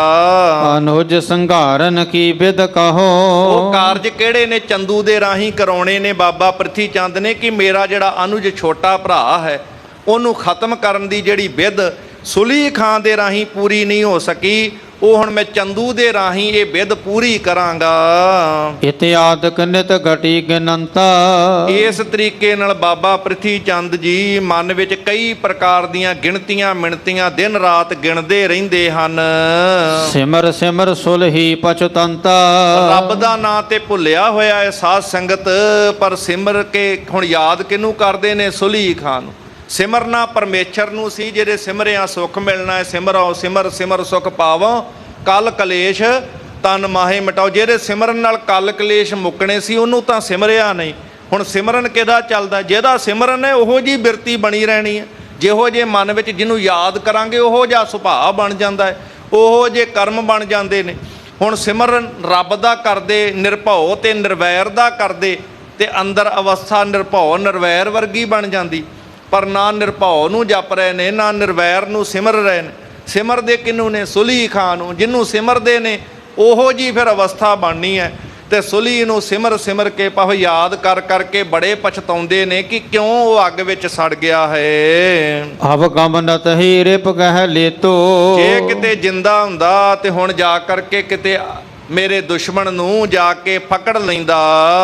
ਕਰ ਕਹਿ ਕੈਦ ਮਾਰ ਪੁੰਨ ਦੇਤੋ, ਜਿਵੇਂ ਸੁਲੀ ਖਾਨ ਨੇ ਦਾਵਾ ਕੀਤਾ ਸੀ ਕਿ ਮੈਂ ਪਹਿਲਾਂ ਪਕੜਾਂਗਾ, ਫਿਰ ਕੈਦ ਵਿੱਚ ਪਾ ਕੇ 2 ਮਹੀਨੇ ਰੱਖਾਂਗਾ, ਬਾਦਸ਼ਾਹ ਦਾ ਤੇ ਲੋਕਾਂ ਦਾ ਰੁੱਖ ਵੇਖ ਕੇ ਹੌਲੀ ਜੇ ਖਤਮ ਕਰ ਦਾਂਗਾ। ਕਹਿੰਦੇ ਹੁਣ ਤੱਕ ਤੇ ਉਹਨੇ ਫਿਰ ਕੈਦ ਕਰਕੇ ਕੈਦ ਵਿੱਚ ਰੱਖ ਕੇ ਮਾਰ ਵੀ ਦੇਣਾ ਸੀ ਮੇਰੇ ਦੁਸ਼ਮਣ ਨੂੰ। ਸੋ ਨਹਿ ਭਇਓ ਆਪ ਮਰ ਗਇਓ, ਪਰ ਐਸਾ ਕੰਮ ਹੋ ਨਾ ਸਕਿਆ। ਮੇਰੇ ਦੁਸ਼ਮਣ ਨੂੰ ਤੇ ਮਾਰ ਨਾ ਸਕਿਆ, ਬਲਕਿ ਆਪ ਹੀ ਸੁਲੀ ਖਾਂ ਮਰ ਗਿਆ ਹੈ। ਭਾਵੀ ਆਏ ਅਚਾਨਕ ਹਇਓ, ਇਹ ਰੱਬ ਦੀ ਭਾਵੀ ਜਿਹੜੀ ਐਸੀ ਵਰਤੀ, ਅਚਾਨਕ ਹੀ ਉਸ ਭਾਵੀ ਨੇ ਆ ਕੇ ਮੇਰੇ ਮਿੱਤਰ ਸੁਲੀ ਖਾਂ ਦਾ ਨਾਸ਼ ਕਰਤਾ। ਬਾਬਾ ਪ੍ਰਿਥੀ ਚੰਦ ਇਹੋ ਜਿਹੀਆਂ ਹੀ ਸੋਚਾਂ ਸੋਚ ਰਹੇ ਹਨ। ਉਤ ਚੰਦੂ ਦੁਖੀਆ ਪਛਤਾਵੈ, ਇੱਧਰ ਬਾਬਾ ਪ੍ਰਿਥੀ ਚੰਦ ਇਸ ਸੋਚ ਵਿੱਚ ਨੇ ਕਿ ਚੰਦੂ ਨੂੰ ਜਾ ਕੇ ਮੈਂ ਕਿਵੇਂ ਮਿਲਾਂ, ਉਹਦਾ ਸਹਾਰਾ ਬਣਾ ਕਿਵੇਂ ਉਹਦਾ ਓਟ ਲਵਾਂ। ਦੂਸਰੇ ਪਾਸੇ ਚੰਦੂ, ਉਹਨੂੰ ਵੀ ਪਤਾ ਲੱਗਾ ਹੈ ਕਿ ਸੁਲੀ ਖਾਂ ਮਾਰਿਆ ਗਿਆ।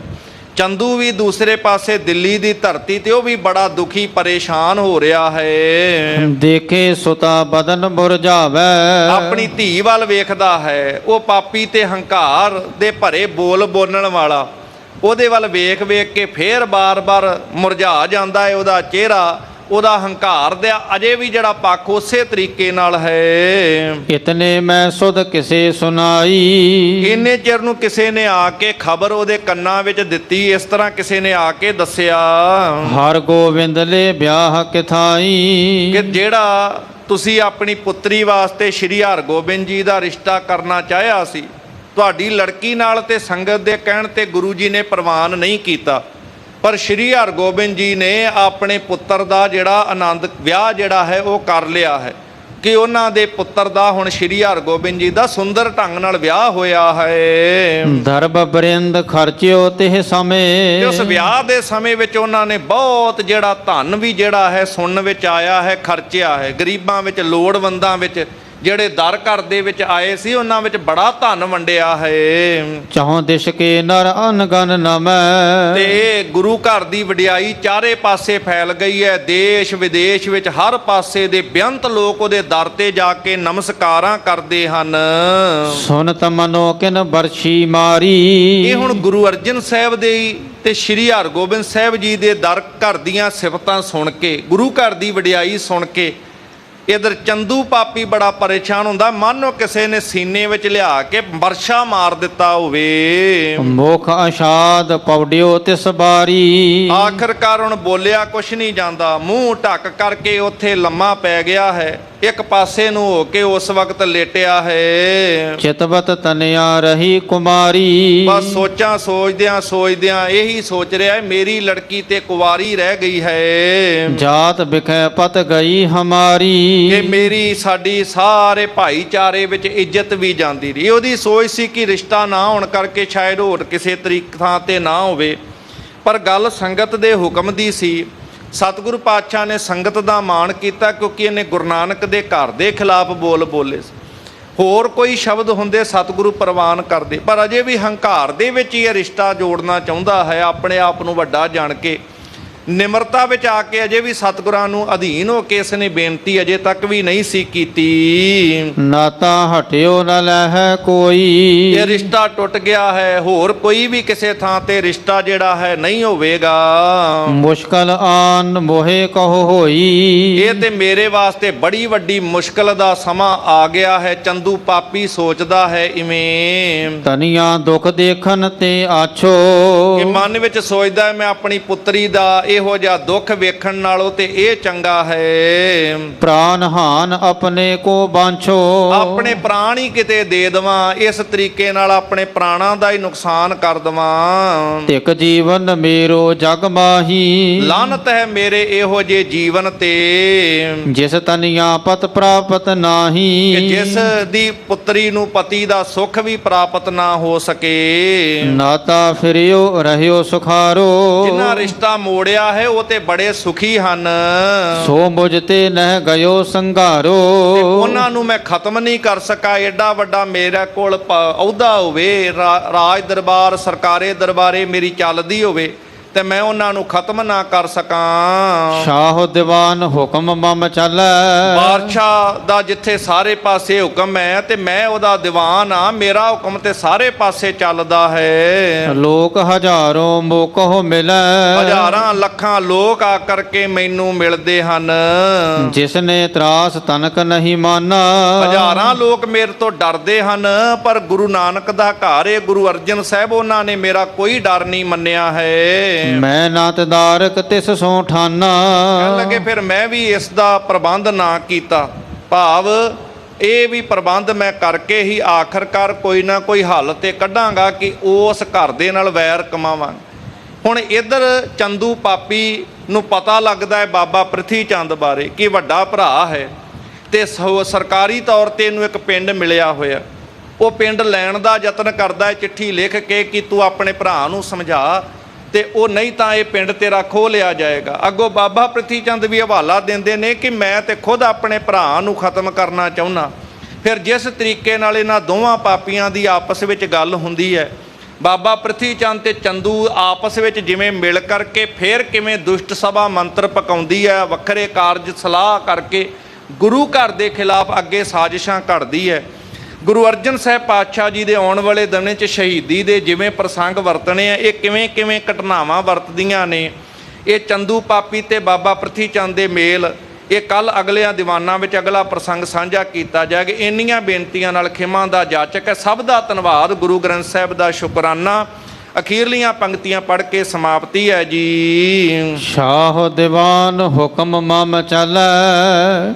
ਲੋਕ ਹਜ਼ਾਰੋਂ ਮੋਕੋ ਮਿਲੈ। ਜਿਸ ਨੇ ਤਰਾਸ ਤਨਕ ਨਹੀਂ ਮਾਨਾ। ਮੈਂ ਨਾ ਤਦਾਰਕ ਤਿਸ ਸੋ ਠਾਨਾ। ਵਾਹਿਗੁਰੂ ਜੀ ਕਾ ਖਾਲਸਾ, ਵਾਹਿਗੁਰੂ ਜੀ ਕੀ ਫਤਿਹ।